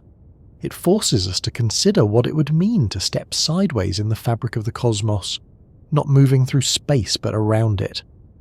The conditions are steep, the requirements are exotic, the risks are enormous. But the concept remains one of the few ideas that even begins to answer the question, is there a way to travel without crossing, to arrive without enduring the journey, to go not faster but smarter? And just as importantly, wormholes point toward a much broader shift in thinking. That maybe motion isn't the only kind of travel, that maybe space isn't the obstacle, it's the material to be shaped. If wormholes suggest the possibility of jumping from place to place through a shortcut, warp drives offer something different. Not a jump, but a glide. Not through space, but with space. Instead of trying to bypass the terrain, they propose to move it. The ship doesn't travel faster than light. Space itself does the moving. The idea has a simple surface appeal. Instead of pushing a ship to ever higher speeds, limited by mass and energy and relativity, you take the medium it's sitting in and reshape it. Compress the space in front of the ship. Expand the space behind it. Let the ship sit in the middle, motionless relative to its local space, while space itself carries it forward. That's the essence of a warp drive. In that picture, the ship never violates the speed of light locally. Everything inside the warp bubble follows normal rules. No atoms are breaking laws, no particles are exceeding limits.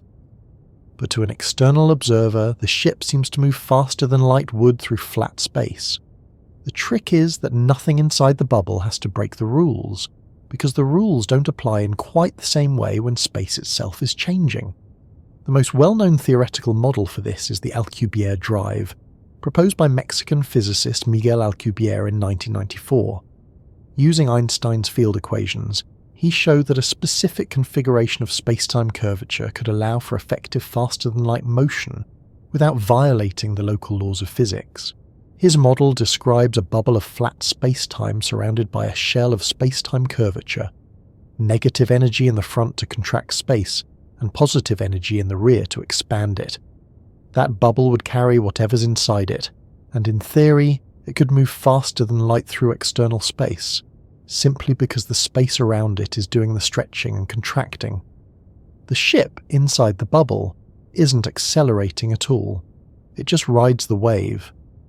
But as elegant as the concept is, it's not without serious issues.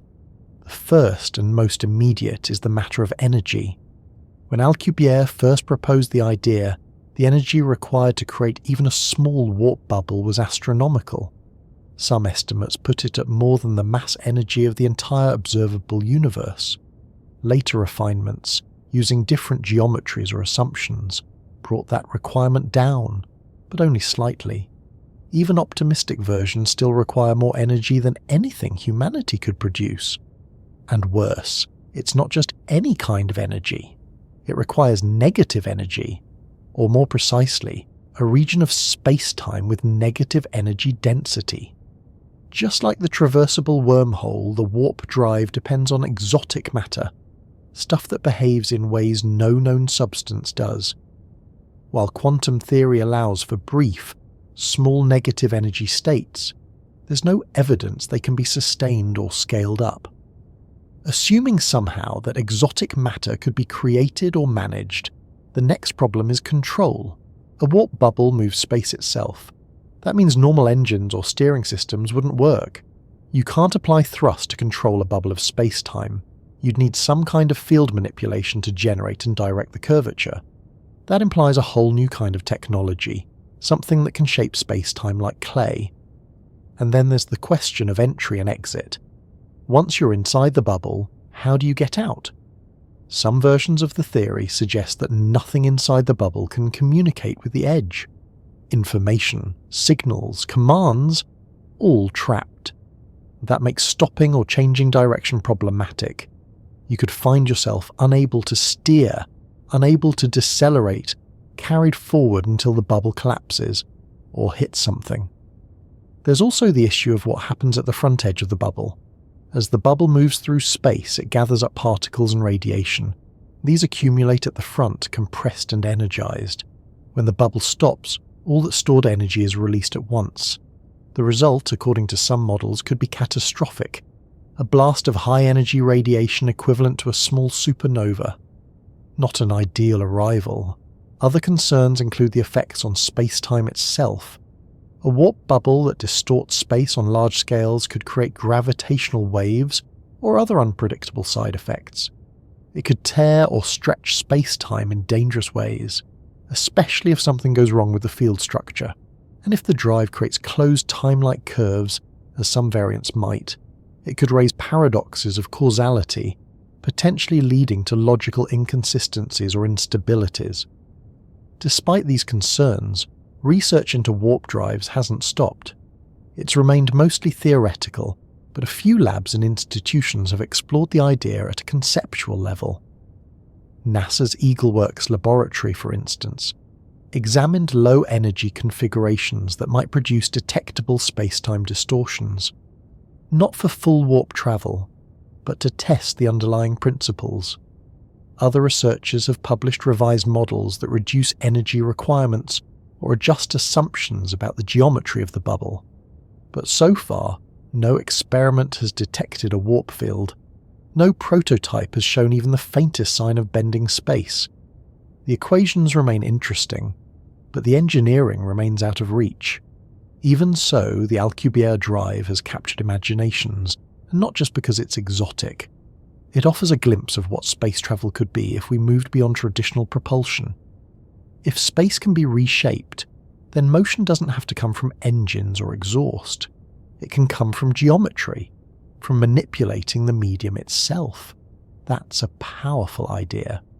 Because in a universe where distances are measured in light years and horizons move faster than we can catch them, conventional motion may never be enough. Rockets can only go so fast, fuel can only burn so long. But space, if it's flexible, if it can be pushed and pulled, could open entirely new pathways. Some researchers have looked for analogues in nature. Are there any known phenomena that resemble a warp bubble? So far, the answer is no, not on large scales. But there are hints, in the mathematics, that space-time is more responsive than we tend to think. Quantum field theory, for instance, describes a vacuum that isn't empty, a sea of fluctuating energy that interacts with particles and fields. If that vacuum can be influenced, maybe it can be shaped.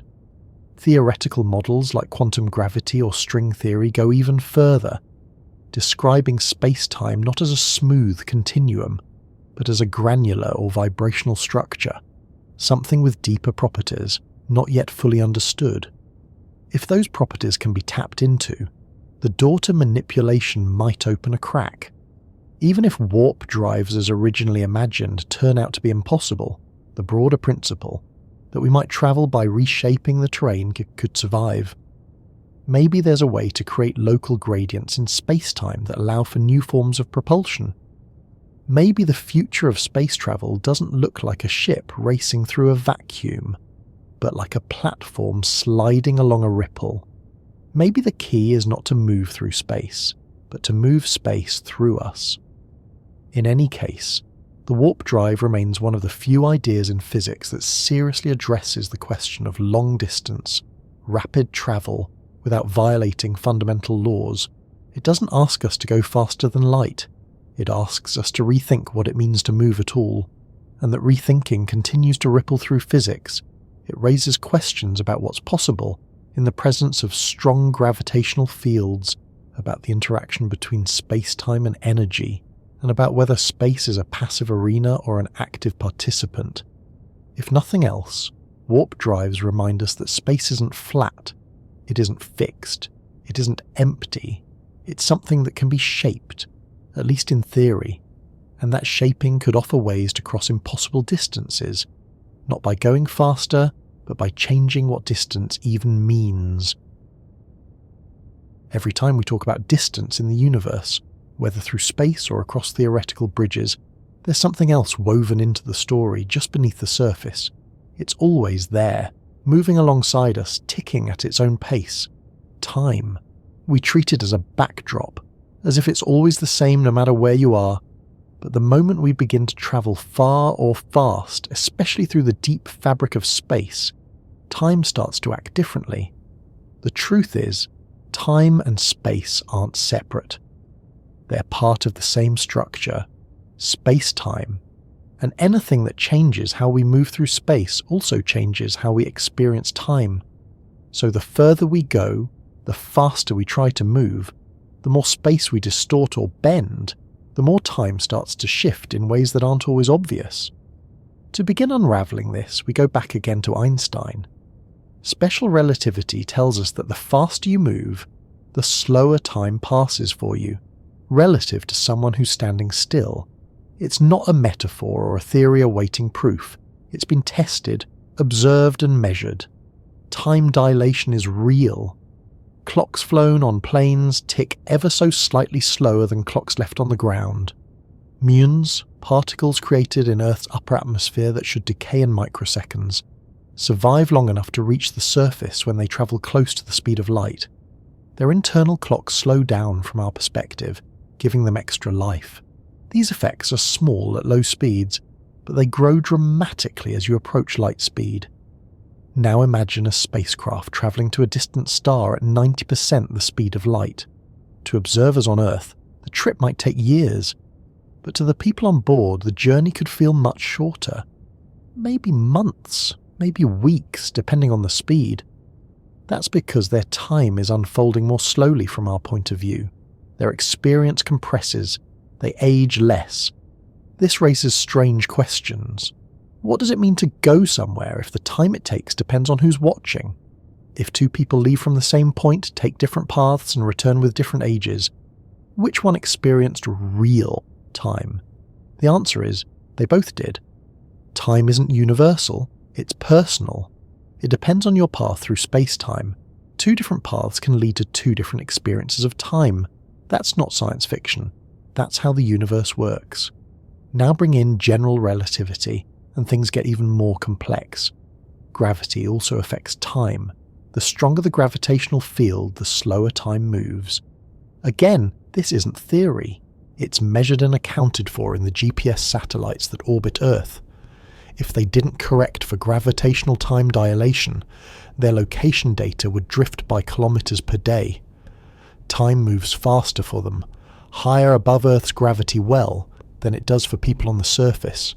So if you travel near a massive object, a neutron star, a black hole, your time slows down. Stay close enough, and seconds for you could be years for someone far away. That's not just poetic exaggeration, it's mathematical fact.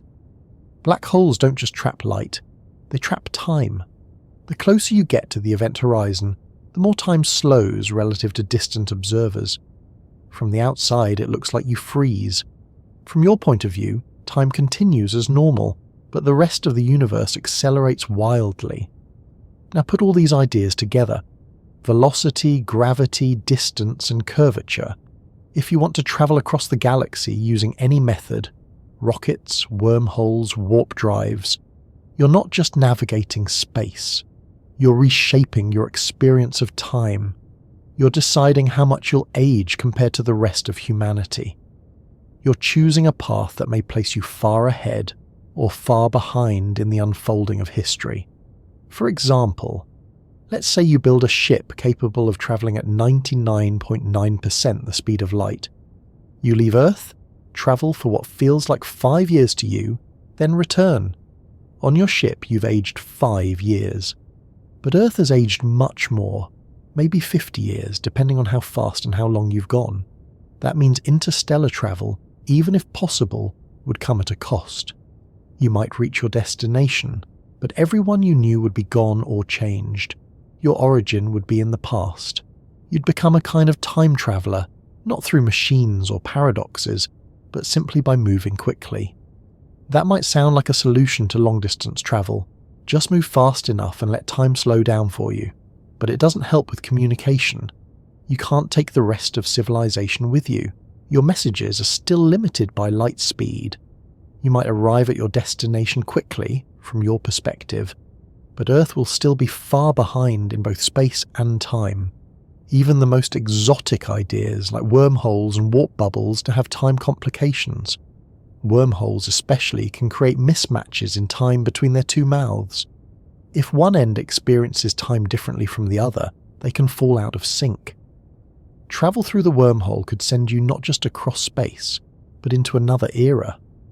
Whether that's forward or backward depends on how the mouths have moved relative to each other. This isn't just a hypothetical problem, it's built into the math, and it raises serious questions about what's allowed. Could time travel into the past actually occur? Some physicists think the universe has built-in protections against that, feedback loops or quantum instabilities that destroy wormholes before they can be used that way. Others believe consistent time loops could exist, but only if they avoid contradictions, and some leave the door open, cautiously, saying the laws aren't yet fully understood. Warp drives, too, may have time consequences. The stretching of space, the movement of the bubble, these may alter the traveller's relation to time outside the bubble. Depending on how it's constructed, a warp field could move a ship far into the future, even if only a short time passes inside. The ship might seem to move faster than light, but at the cost of disconnecting from the timeline it started in. This is where relativity becomes more than physics. It becomes a psychological challenge. Because once you start changing your relationship with time, you're changing your connection to people, to memory, to meaning. You're not just going somewhere, you're leaving behind when you came from, and time, as much as we think we understand it, resists being held still. It unfolds for each of us, tied to motion and gravity, to experience and measurement. It's not a universal rhythm, it's a landscape, a terrain shaped by speed and mass and movement. We each carve our own path through it, whether we stay at home or travel to another star. Even now, astronauts on the International Space Station experience time slightly differently than we do on Earth. Their clocks tick a bit slower due to velocity, a bit faster due to weaker gravity. The result is small, microseconds, but measurable. Over long durations and higher speeds, those differences grow. Over interstellar scales, they become central. So when we talk about reaching another galaxy, we have to ask, what kind of time are we hoping to preserve? Do we want to arrive somewhere else and find a familiar present waiting? Or are we willing to accept that arriving quickly may mean losing the present we left behind? Maybe someday, someone will step onto a ship, travel at a fraction below light speed, and reach a star system dozens of light years away. For them, it may feel like months, but for Earth, it will be generations. Letters won't arrive, news will be old before it gets there. And returning would mean coming back to a future they never lived through. That future may be unrecognizable, or it may be silent. The journey would be fast, but the cost would be time. Not the traveller's time, but everyone else's. And then there's the question of perception. If you're moving at a high speed, the outside universe appears different. Light becomes blue shifted in the direction you're moving, red shifted behind you. The sky contracts into a cone in front of you. Even the way stars appear changes. Your visual and sensory world bends around the path you're taking. Space travel, then, isn't just about where you go. It's about how you experience the going. It's about what you're willing to lose in time to gain in distance. And it's about what kind of timeline you want to belong to when you arrive. Even bending space, even folding it or slipping through shortcuts, doesn't erase the consequences. The further you go, the more time separates you from your origin. And sometimes, the cost of arriving isn't distance, it's irreversibility. You can't go back and find things the way they were. You've moved not just through space, but through a clock that doesn't run backward. So when we imagine crossing the universe, or even just touching another star, we aren't only imagining speed or distance, we're imagining time, not just what it takes, but what it does to us, what it changes, what it leaves behind. And that's where the next question begins. Not about motion, or even possibility, but about purpose. Why do we want to travel across the universe? What are we looking for? And what do we hope to find on the other side of time? Time always moves forward, but not always at the same speed. That becomes clear the moment we step outside the slow rhythms of everyday life and into the realm of high velocities and cosmic distances. We've already seen how speed and gravity can stretch or compress time depending on your path through space. But there's a classic thought experiment that brings this into sharper focus. A scenario that's been discussed for decades, not because it's unrealistic, but because it makes the reality of time dilation unmistakable. It's called the twin paradox. The setup is simple enough. Imagine two identical twins. One stays on Earth, living a normal life. The other boards a spaceship capable of travelling at speeds close to the speed of light. The travelling twin accelerates away from Earth, cruises through space for a while, then turns around and returns. The journey feels brief to the one on the ship, maybe a few years, but when they step off the spacecraft and reunite with their sibling, they discover something strange. Their twin is much older, maybe decades older. In some versions of the scenario, the Earthbound twin has grown old, or even passed away, while the traveller has only aged a few years. At first, this seems like a contradiction. From the traveller's perspective, wasn't the Earth the thing that was moving? Shouldn't the roles be symmetrical? Shouldn't the twin on Earth also have experienced slower time? But relativity isn't about symmetry alone.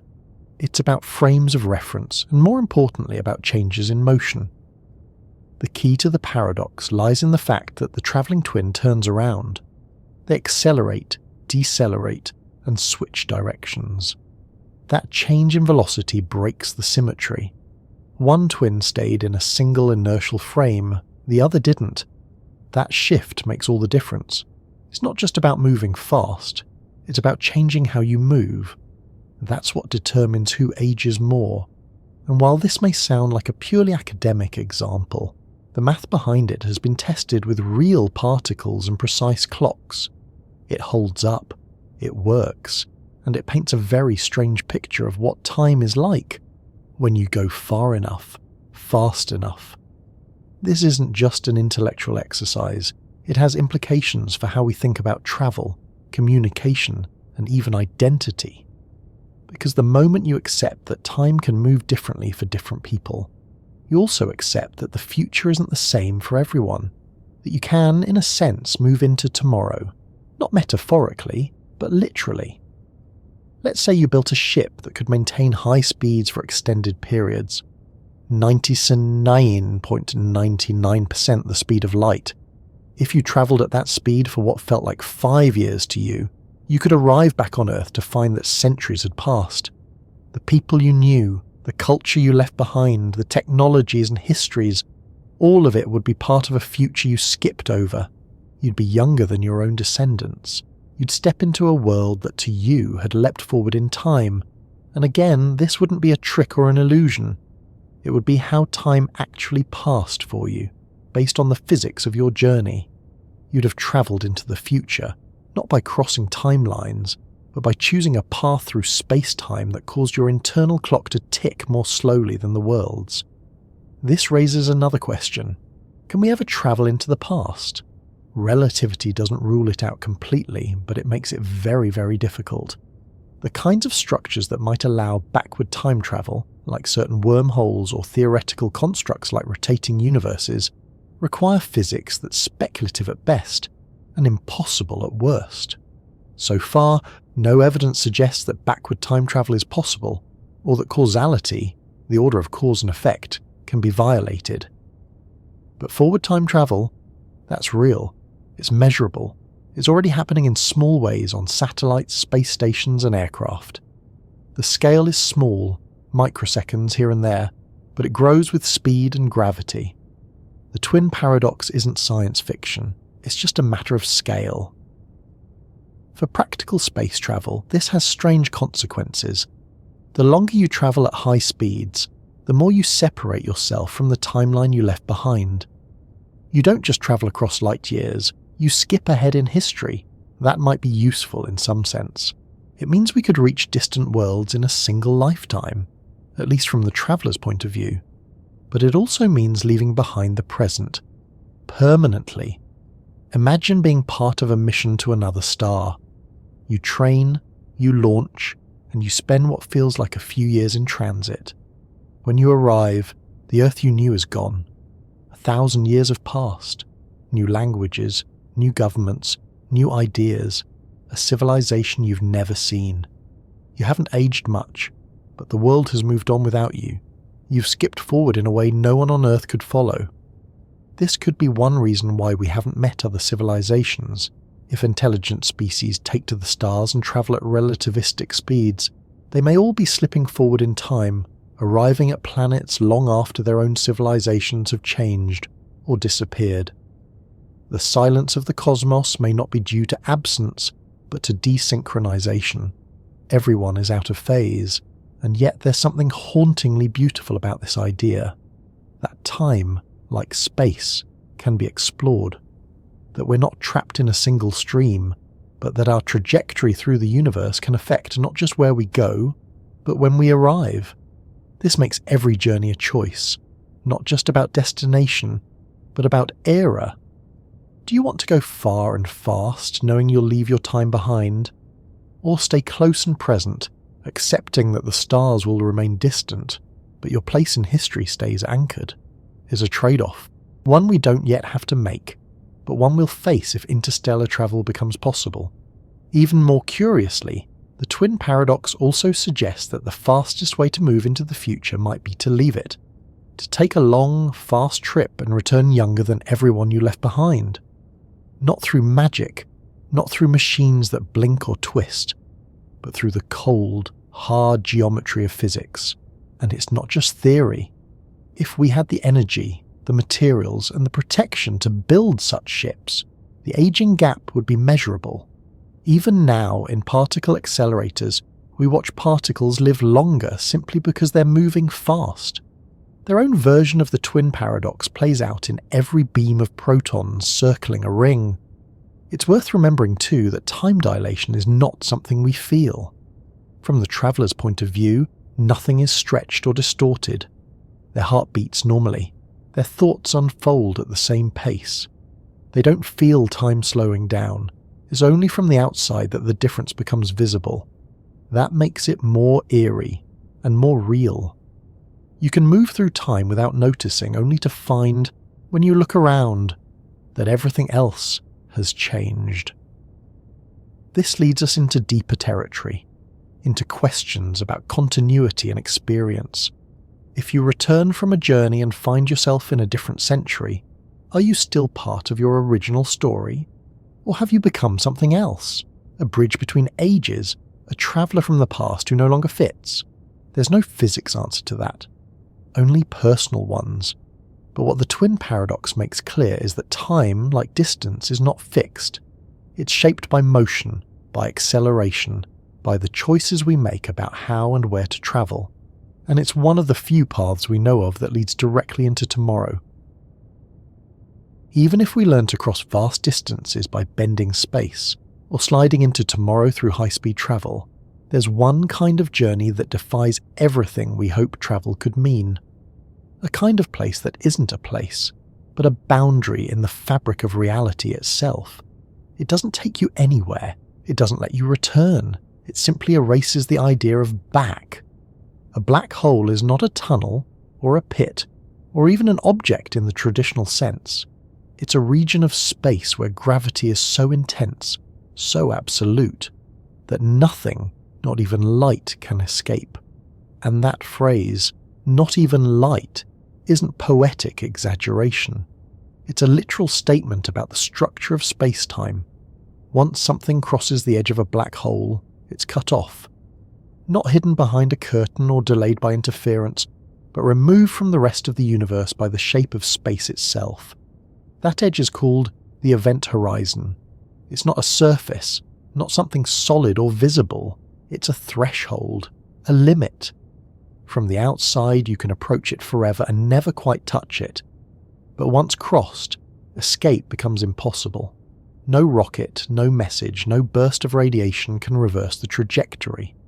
The space-time inside is curved inward so dramatically that every possible path leads further in. To the outside universe, what falls in seems to freeze. Slowed by time dilation, light from infalling objects stretches and fades, taking longer and longer to reach us. A spaceship nearing a black hole might appear to hover just above the event horizon, red-shifted and dim, forever trapped in a moment. But from the point of view of the ship itself, time continues. It crosses the horizon in finite time, and once inside, it falls toward the center, toward the singularity. The singularity is not a place in space. It's the end of space, a point, or perhaps something even stranger, where the known laws of physics break down. Density becomes infinite. Curvature becomes infinite. Time ends or becomes undefined. At least that's what our current understanding says. It's not just that we don't know what happens there, it's that our equations stop working. The singularity is where predictability dissolves. But the journey to that point is filled with strange transitions. As you fall toward the event horizon, time outside seems to speed up. Galaxies whirl through eons. Stars are born and die. In the blink of your internal clock, space becomes distorted. Directions lose meaning. The light from behind you curves around to enter your eyes from ahead. The inside of a black hole isn't just a deeper part of space.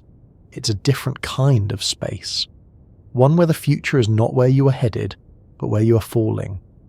The pull of gravity is so intense that the very nature of time and space swap roles. Outside, you can choose to move forward or backward, left or right. But inside, the only direction left is inward, not because you've lost control, but because the geometry no longer allows for anything else. Falling inward becomes as inevitable as aging. It's not a force pushing you. It's a path that can't be turned away from. This makes black holes one of the few places in the universe where space travel doesn't just become difficult, it becomes meaningless. There is no destination, no navigation. Once inside, the journey is a countdown, a slide toward a boundary that no one can describe. And this isn't some exotic fantasy at the edge of science. Black holes are real, observed, measured. We've watched stars orbit invisible centers. We've seen gravitational waves ripple out from collisions. We've even taken an image of the shadow cast by a black hole in a distant galaxy, an indirect portrait of the event horizon itself, carved out of light and silence. Some are the remnants of collapsed stars. Others, millions or billions of times more massive, sit at the hearts of galaxies. Their presence shapes the orbits of stars and the dynamics of galaxies. They eat matter and release energy, sometimes more violently than any other known source in the universe. And they are permanent, indestructible. Once formed, they only grow. You might ask, if nothing escapes, how do we know anything about what happens inside? The truth is, we don't. Everything we know about the interior of a black hole comes from theory, not observation. And that theory, powerful as it is, runs into limits. General relativity tells us what the structure should be like. Quantum mechanics tells us what particles and fields should do, but the two don't fit together smoothly at the singularity. This has led to decades of tension between theories. Black holes sit at the crossroads of physics, where gravity becomes so intense and scales become so small that our best descriptions fail to agree. This is where people hope a theory of quantum gravity will emerge, something that can reconcile the smooth curves of space-time with the jittery uncertainties of quantum fields. Until then, we live with paradoxes. One of the most famous is the information paradox. If something falls into a black hole, What happens to the information it contained? In physics, information is not just about books or memories. It's about the arrangement of matter and energy. According to quantum theory, information should never be lost. But if a black hole swallows everything and never releases it, that principle is broken. Stephen Hawking proposed that black holes might not be completely black. Quantum effects near the event horizon could allow particles to escape, what's now known as Hawking radiation. Over immense timescales, this radiation could cause black holes to shrink and eventually evaporate. But if they disappear entirely, what happens to the information? Is it lost forever? Scrambled? Stored in some holographic boundary? No one knows for certain. That's not just a theoretical problem. It cuts to the core of how the universe keeps track of itself. And black holes seem to sit just on the edge of where our understanding begins to blur. Despite all that, black holes are also tempting. People have asked, for decades now, whether they could be used as gateways or power sources, or even as time machines. There are speculative ideas, extreme wormholes, rotating black holes with ring-shaped singularities that might allow safe passage, but they rely on conditions and configurations that may not exist in nature. The most well-behaved black holes we know, Schwarzschild black holes, don't offer any way out. Once you're inside, you're not coming back. Some have suggested that information might be encoded on the surface of the event horizon itself. That black holes, strange as they are, might operate like cosmic vaults, storing everything that falls in on a two-dimensional surface in a kind of holographic memory. This idea, linked to the holographic principle, suggests that the universe itself may store more information on surfaces than in volumes. It's an idea still being explored, and its implications are far-reaching. What makes black holes so unsettling isn't just that they're powerful, it's that they redraw the map of what space can be. They tell us that location is not always accessible, that movement can end not in arrival, but in disappearance, that the universe, while vast and rich with destinations, also contains points of no return. You could imagine a civilization advanced enough to approach a black hole safely, to skim the edge of the event horizon, and use the time dilation to slow their own clocks. They might watch the universe evolve at hyperspeed, using the black hole as a window into the far future. But even that would have limits. Get too close, and you pass the point where watching becomes falling. And from there are no more choices. In that sense, black holes represent the end of navigability. They aren't paths to elsewhere. They're the places where elsewhere disappears, and yet they're part of the universe, part of the structure we might one day explore. They aren't edges of space, but folds, deep warps where motion turns inward. If you're looking for the ultimate one-way trip, there's nowhere else quite like them. From a safe distance, a black hole is a mathematical marvel, a gravity well with no bottom, a riddle at the heart of physics. But the moment the distance begins to shrink, and you move from observer to participant, the nature of that marvel changes. It becomes personal, less a mystery, more a fate. So what really happens if you fall in? The question isn't just theoretical, it's a thought experiment that shows how extreme physics starts to behave when you leave the normal world behind. Let's say, for a moment, you're in a spacecraft approaching a black hole. You're not tumbling or crashing, you're descending carefully in a controlled trajectory. The ship's instruments are still working, you're still receiving telemetry, light is still reaching your eyes, the black hole is ahead, invisible but present, and you're falling toward it, foot by foot, meter by meter. From a long distance away, your ship's descent appears to slow. As you approach the event horizon, observers far from the black hole would see your image redshift, stretched into lower and lower frequencies of light. It would fade, not because you're dimming, but because the light you're emitting is stretched into invisibility. Time, from their point of view, is slowing for you. Your clock ticks more slowly. Your heartbeat takes longer. Everything you do appears to freeze. But that's from their perspective. From your point of view, none of that's happening. Time continues normally. You don't feel slower. You don't see the universe speeding up. The ship's chronometers tick forward. The crew speaks at the same cadence. You feel gravity increase. You feel the pull growing stronger. Space starts to behave oddly. The stars outside the window shift. Their light bends. The sky warps. The direction of down becomes increasingly hard to define. As you cross the event horizon, something subtle and irreversible occurs. There's no bump, no flash. You don't pass through a wall or a surface, but inside the ship the rules have changed. No matter how powerful your engines are, no matter how you thrust or steer, there's no direction that leads away from the centre anymore. Every possible future points inward. It's not that you've lost control, it's that the structure of space-time has reoriented itself. Forward in time now means downward in space. The singularity is not just where you're falling, it's when you're headed.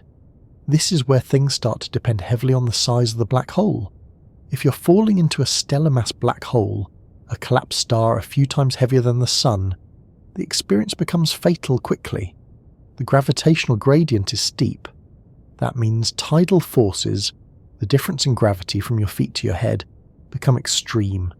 You're stretched vertically and compressed horizontally. The term for this is real, and not entirely poetic: Spaghettification. The ship would begin to distort. If you're descending feet first, your legs accelerate more quickly than your chest faster than your head.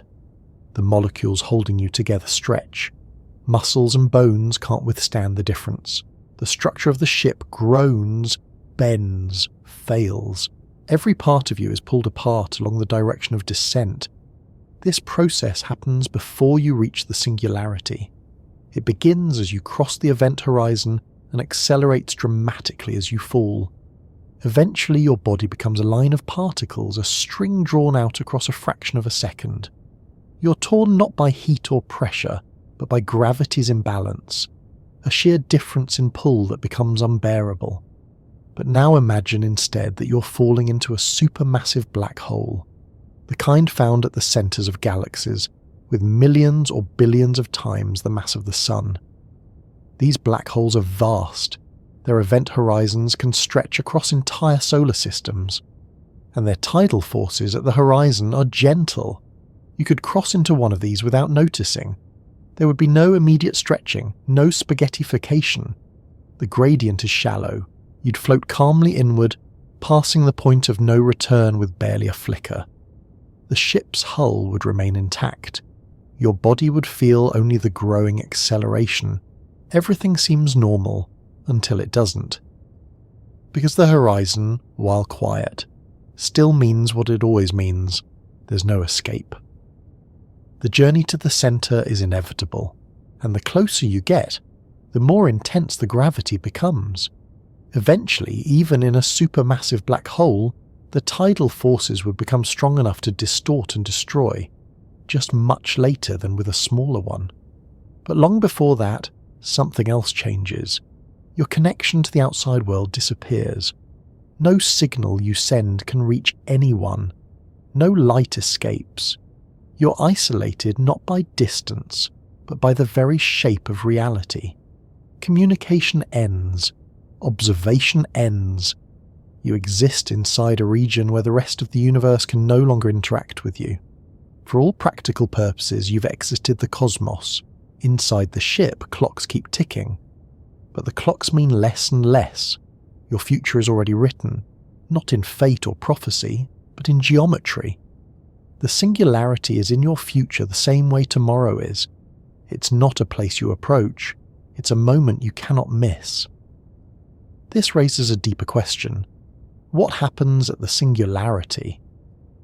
The honest answer is, we don't know. Our current physics breaks down there. General relativity predicts an infinite curvature of space-time, a point of zero volume and infinite density. But infinities are a sign that the math has reached its limits. They're clues that a better theory is needed, one that includes both gravity and quantum mechanics. Some researchers believe that quantum gravity, whatever form it eventually takes, will resolve the singularity. Maybe it's not a point but a surface. Maybe it's not infinite but compressed. maybe the structure of spacetime changes in a way we don't yet understand. Until we have a theory that unites the big and the small, the singularity remains an open question. Another possibility, more speculative, is that the singularity might connect to something else, a bridge to another region of spacetime.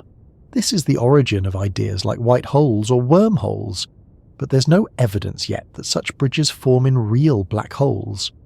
The simplest and most likely outcome, based on everything we've observed, is that the singularity is the end, and yet not everything that falls into a black hole is lost entirely.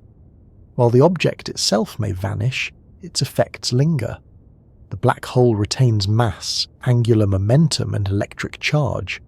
These are known as conserved quantities, the external parameters that define the black hole. But the finer details, the information, are a different story. This leads back to the black hole information paradox. If you fall in, and your body contains information, patterns, memories, molecular arrangements, what happens to that information? Is it destroyed, preserved, transformed? Some physicists argue that information is stored at the event horizon in a kind of two-dimensional holographic field. Others think it's released during the slow process of Hawking radiation, encoded in subtle quantum correlations. Still others believe that the answer requires a radical rethinking of spacetime itself. Whatever the truth, the fact remains. Falling into a black hole isn't like falling into a hole in the ground. It's not a journey with an end point in space. It's a passage into a region where time, space, and cause collapse into each other. Once you cross the event horizon, you're on a one-way trajectory into an undefined future, a destination no one can describe. You don't just leave the world, you leave the shared structure that defines the world. The rules of before and after, here and there, lose their familiar shape. All that remains is a descent, not into darkness, but into the unresolvable. If black holes represent the most extreme barriers in space, regions where motion ends in inevitability, then quantum tunneling points towards something very different. A way of getting from here to there without travelling the space in between. A kind of leap, built not on brute force or curved geometry, but on probability. It doesn't look like motion, it doesn't obey classical rules, but it happens, and it's measurable. In classical physics, to go from one location to another, you must pass through every point in between. Whether you're walking across a room or flying to another planet, the path is continuous. Even if you jump, the arc of your motion still covers the distance. Every inch counts. Every step exists. But in the quantum world, particles don't always behave this way.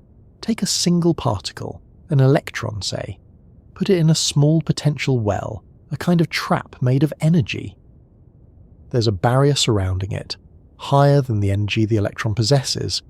According to classical physics, the electron shouldn't be able to escape. It doesn't have enough energy to climb out.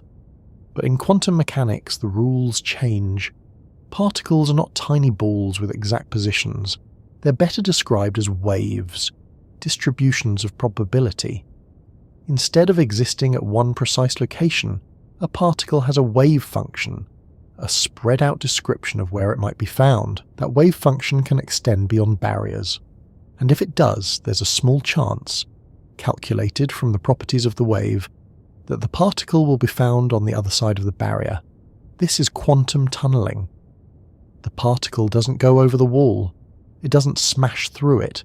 It appears on the other side without having passed through the barrier in any classical sense. It's not teleportation. It's not magic. It's just a consequence of how quantum systems evolve. And we've seen it happen. In fact, much of modern technology depends on it. Tunnel diodes, flash memory, and scanning tunneling microscopes all rely on the ability of particles to tunnel through energy barriers. Without tunneling, nuclear fusion in stars would be impossible. Even in the Sun, the energy available is too low for protons to overcome their mutual repulsion, classically. But quantum tunneling allows them to get close enough to fuse, powering the star and, by extension, life on Earth. So tunneling is real. It's not a fringe idea or a speculative phenomenon. It happens all the time under the right conditions, but it doesn't happen with large objects, and it doesn't happen with people, at least not in any detectable way. That raises a question.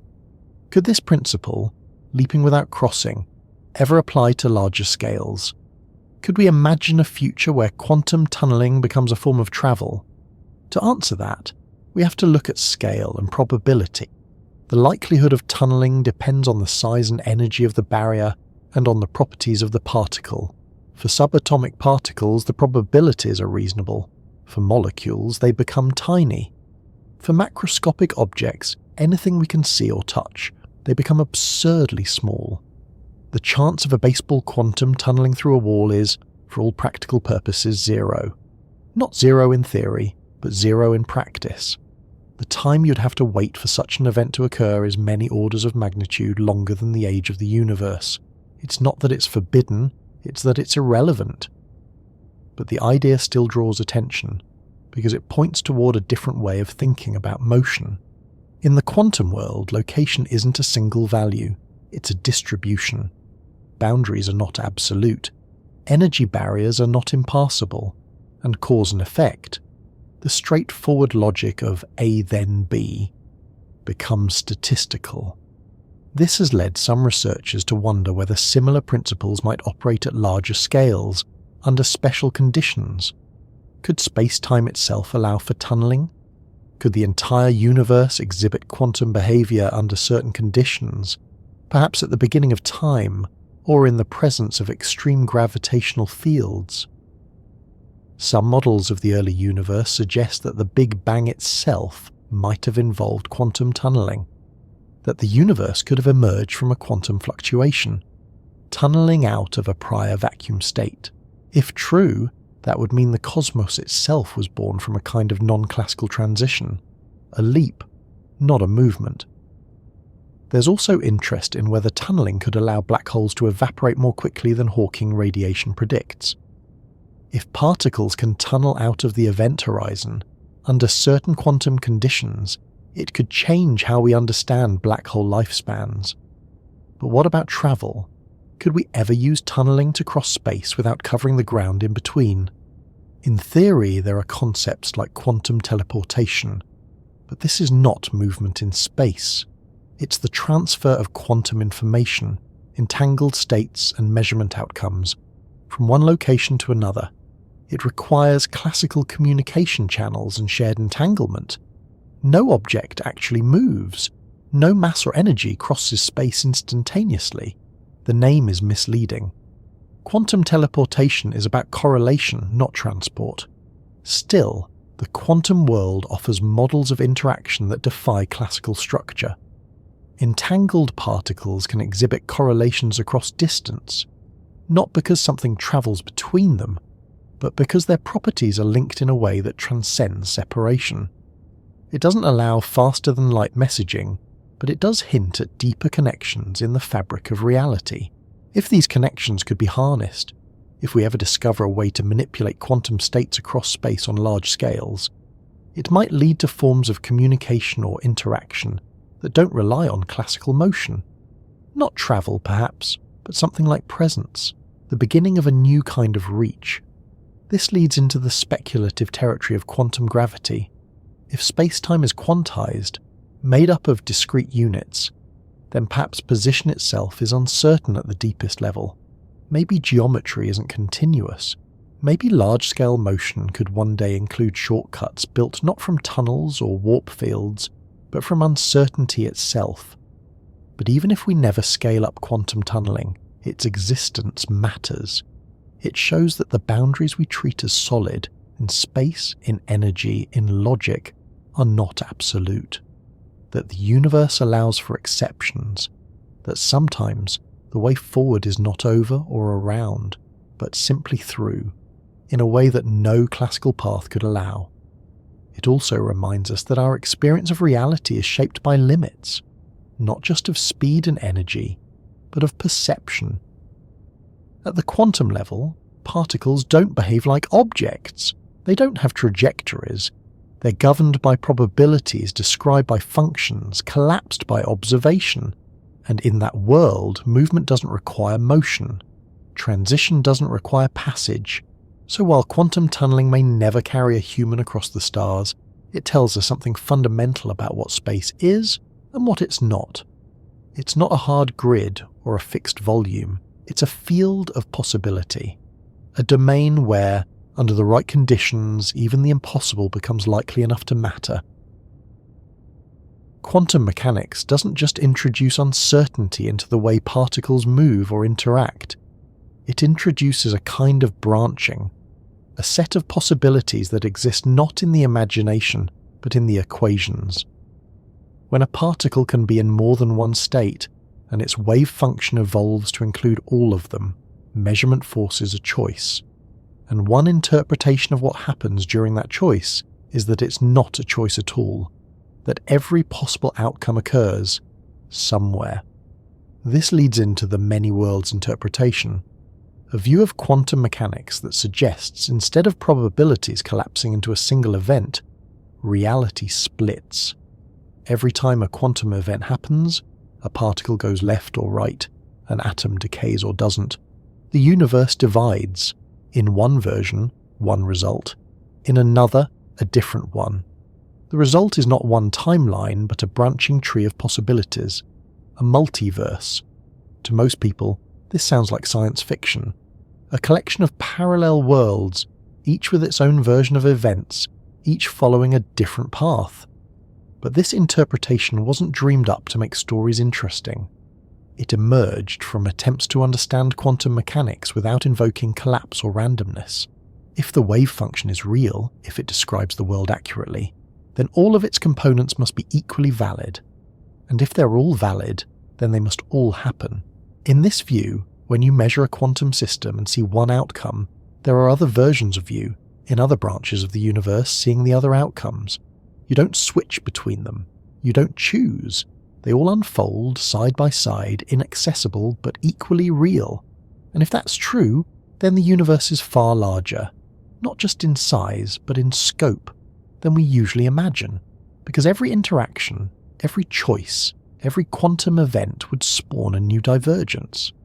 The number of branches would be astronomical, infinite perhaps. Every version of history, every road not taken, played out in full somewhere beyond our reach. This doesn't mean anything goes. It's not a license for fantasy. The branching follows the rules of quantum mechanics.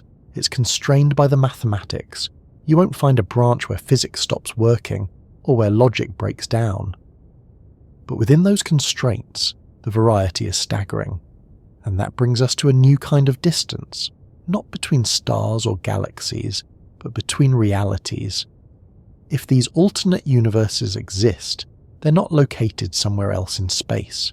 They're not across the room or on the other side of a portal. They're part of a larger structure, a space of states, not of places.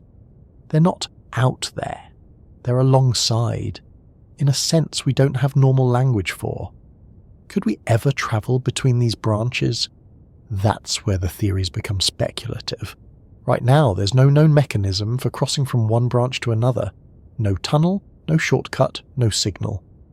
In the many worlds view, each universe evolves on its own trajectory, with no overlap. Decoherence, the process that separates the branches, is fast and irreversible. Once the wave function is split, the branches are causally disconnected. But still, the question persists. If the universe is full of versions, of outcomes and timelines we never experienced, is there a way to reach them? Not just theoretically, but physically. So far, nothing in physics allows for that. But it hasn't stopped people from looking. Some interpretations of quantum gravity suggest that space-time itself might be emergent, not a fundamental backdrop, but a result of quantum entanglement. If that's true, then maybe the separation between branches isn't absolute. Maybe, at the deepest level, there's a shared structure that could be manipulated. Others have proposed that under extreme conditions, black holes, high-energy particle collisions, cosmological boundaries, there might be ways to influence which branch becomes realized, not to jump between worlds, but to bias the probabilities, to steer reality, rather than leap across it. None of these ideas are confirmed. They're frameworks, not findings, but the mere fact that physics allows us to imagine them shows how far our understanding has come.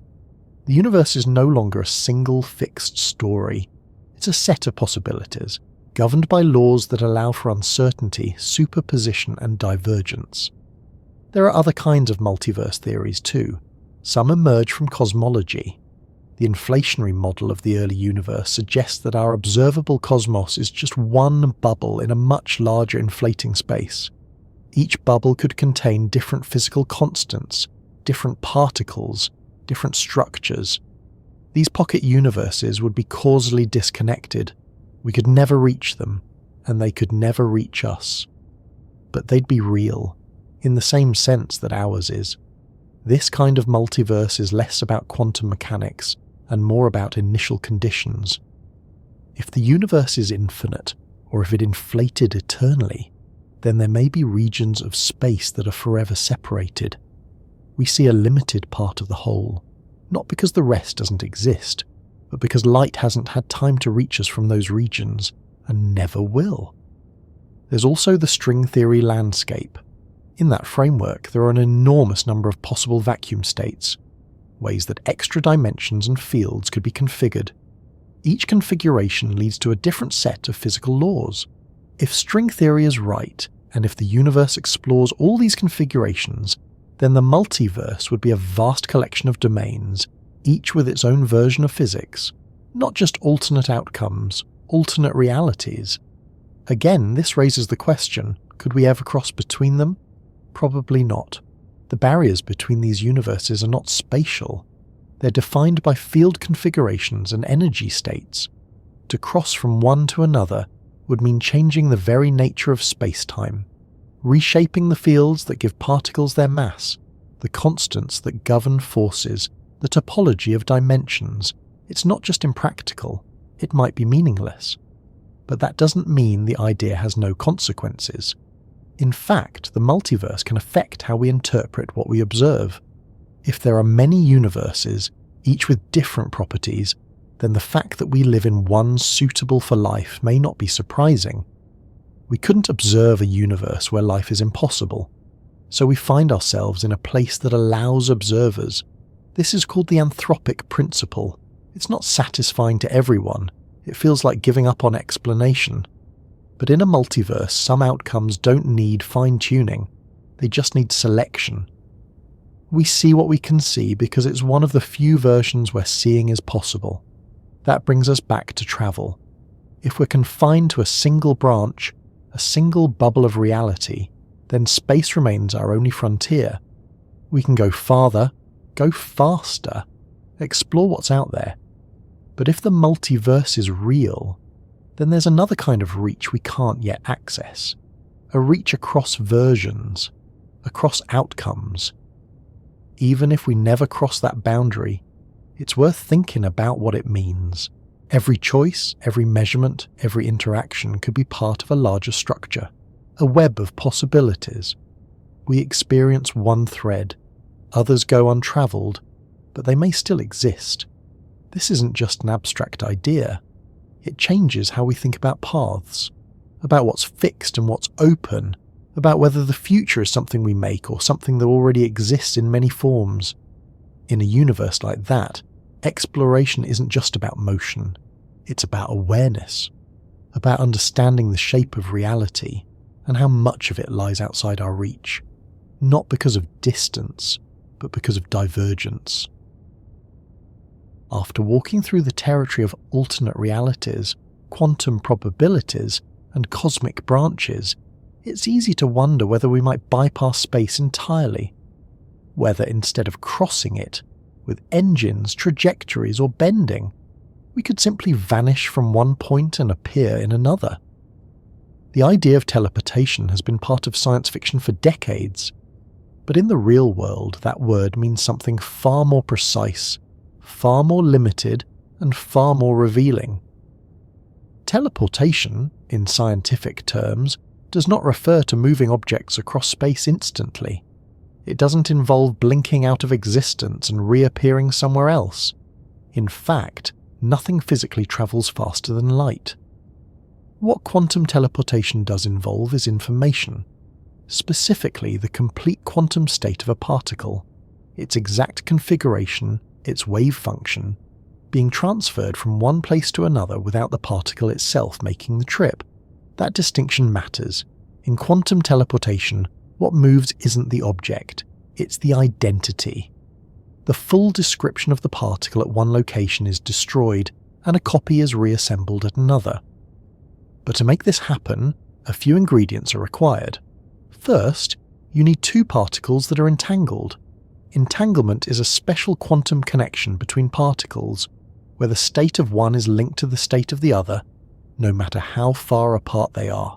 If you measure one, the state of the other is immediately determined, not because a signal travels between them, but because the system as a whole contains correlated information. Once you have an entangled pair, let's call them A and B, and you bring in a third particle C, whose state you want to teleport, you can perform a special joint measurement on C and A. That measurement doesn't tell you everything about C's state. Instead, it entangles C and A in a way that depends on C's original properties.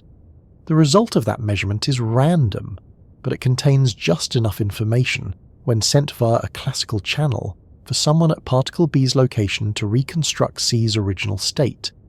The key here is that the original state of C is gone, wiped out by the measurement. But particle B now contains that same state.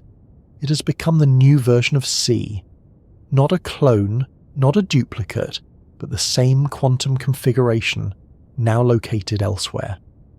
This process has been demonstrated many times in the lab. Photons, electrons, even atoms have been teleported over short distances, meters in some cases, kilometers in others. The technique is precise, repeatable, and growing more sophisticated. It's part of what makes quantum communication and quantum computing possible. But despite the name, it's not anything like the teleportation we imagine from movies. You can't teleport a chair or a book or a person. There are limits, severe ones. For one, teleporting a quantum state requires prior entanglement. That means the destination must already have a particle entangled with one at the source. Entanglement has to be created ahead of time. You can't just pick a destination at will. Second, the measurement that allows teleportation requires destroying the original state. This isn't optional, it's part of how quantum systems behave. Measurement is invasive, it collapses the wave function, so you can't copy and paste a quantum state. You can only cut and paste, and perhaps most importantly, the process depends on classical communication. The outcome of the measurement must be sent through normal, slower-than-light channels to the receiver. That means teleportation can never be used for faster-than-light travel or messaging. The reconstruction of the state at the destination requires instructions from the source, and those instructions can't outrun light. So, even though the transfer of identity happens in a non-local way, the process itself is still grounded by the speed of light. It doesn't allow violations of causality or shortcuts across time. Now, the question often follows, could this be scaled up? Could you teleport something bigger, a molecule, a bacterium, a person? In theory, the answer isn't an outright no, but in practice the barriers are immense. To teleport a human being, you'd need to extract and encode the full quantum state of every particle in their body. That includes not just position and momentum, but spin, entanglement, and correlation with everything around them. The number of particles is on the order of 10 to the 28. The information required to describe them would exceed any conceivable storage or processing system. Even if you could solve that, you'd face the issue of destroying the original. Teleportation, as we understand it, involves erasing the original state when the measurement occurs. You wouldn't be moving a person, you'd be disassembling them down to quantum dust and reconstructing their quantum state elsewhere, assuming everything worked perfectly. Which leads to the deeper question. Even if it were possible, would the result still be you? From a physics standpoint, it might be. The quantum state would be identical, but consciousness, identity, memory, these aren't just physical configurations, they're experiences. Teleportation might replicate your structure, but it might not preserve your continuity. That's not a scientific conclusion, it's a philosophical one, but it matters when we start thinking about using quantum processes for real travel. So, for now and likely forever, quantum teleportation remains a tool for transmitting information, not matter, not minds. It's already finding applications in secure communication. Quantum key distribution, for example, uses principles of entanglement to detect eavesdropping. In the future, quantum networks may rely on teleportation to move information between nodes without direct transmission. It's also possible that teleportation could play a role in building distributed quantum computers, systems where parts of a computation occur in different places, with quantum states transmitted between them. But again, these are systems of information, not of transport, not of presence. Still, the concept is revealing, because it shows us that identity, at least in quantum terms, can be transferred. Not the object, but the configuration. Not the mass, but the state. That distinction between what a thing is and what describes it is at the heart of modern physics, and it opens the door to broader questions. Could a civilization someday master quantum state transfer on macroscopic scales? Could it build replicas of objects or people from instructions alone? Could it use quantum information as a way of preserving or transmitting experiences, all speculative, all far from realization? But each idea pulls us deeper into what it means to move through space, or to escape it altogether. Teleportation isn't a method for crossing the universe. It won't help us reach Alpha Centauri or step through a portal. But it offers something else, a glimpse into how the universe handles change, transfer, and continuity. It reminds us that not all movement is physical, that sometimes what matters is what gets preserved and what gets left behind. When the conversation moves from entanglement to teleportation, from time dilation to warping space-time, it's hard not to feel the shadow of fiction looming nearby. Not because the science is wrong, but because the ideas being discussed have, for decades, lived in two parallel spaces. One, the rigorous world of physics. The other, the imaginative world of speculative storytelling.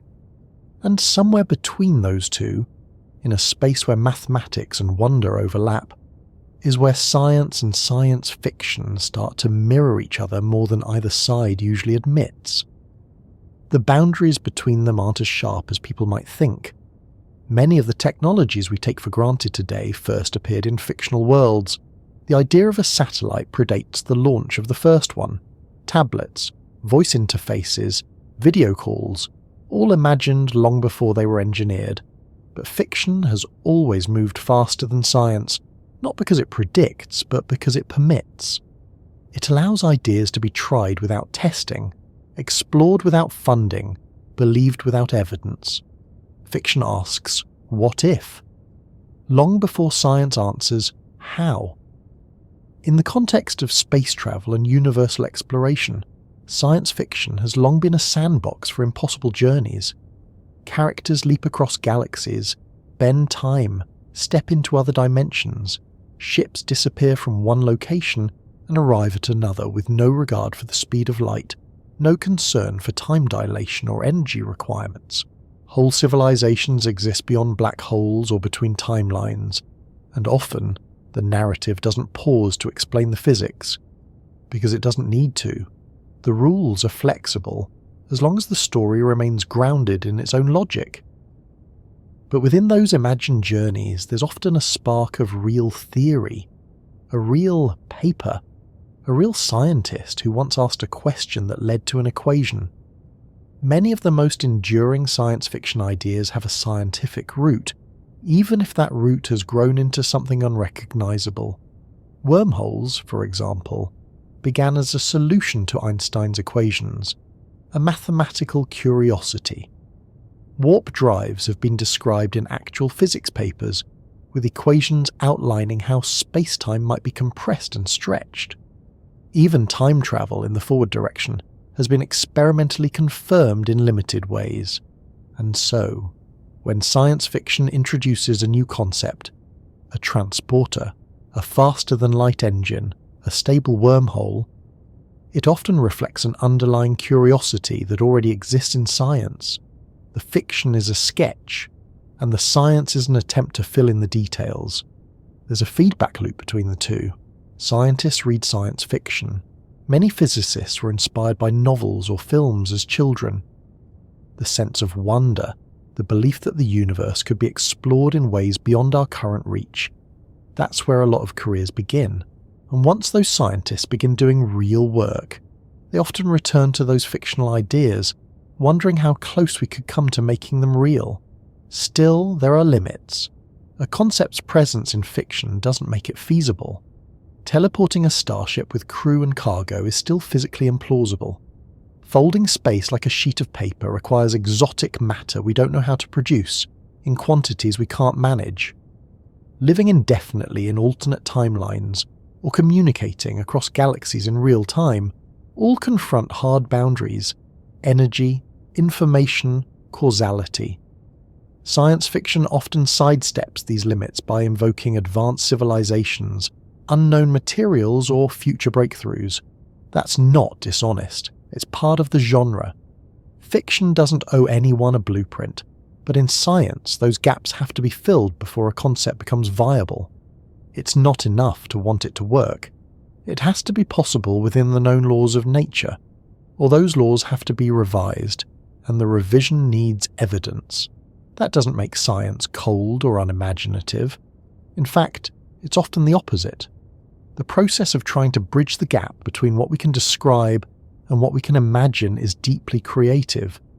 When a physicist writes an equation for a warp bubble, or calculates the tidal forces inside a hypothetical wormhole, they're not trying to write a script.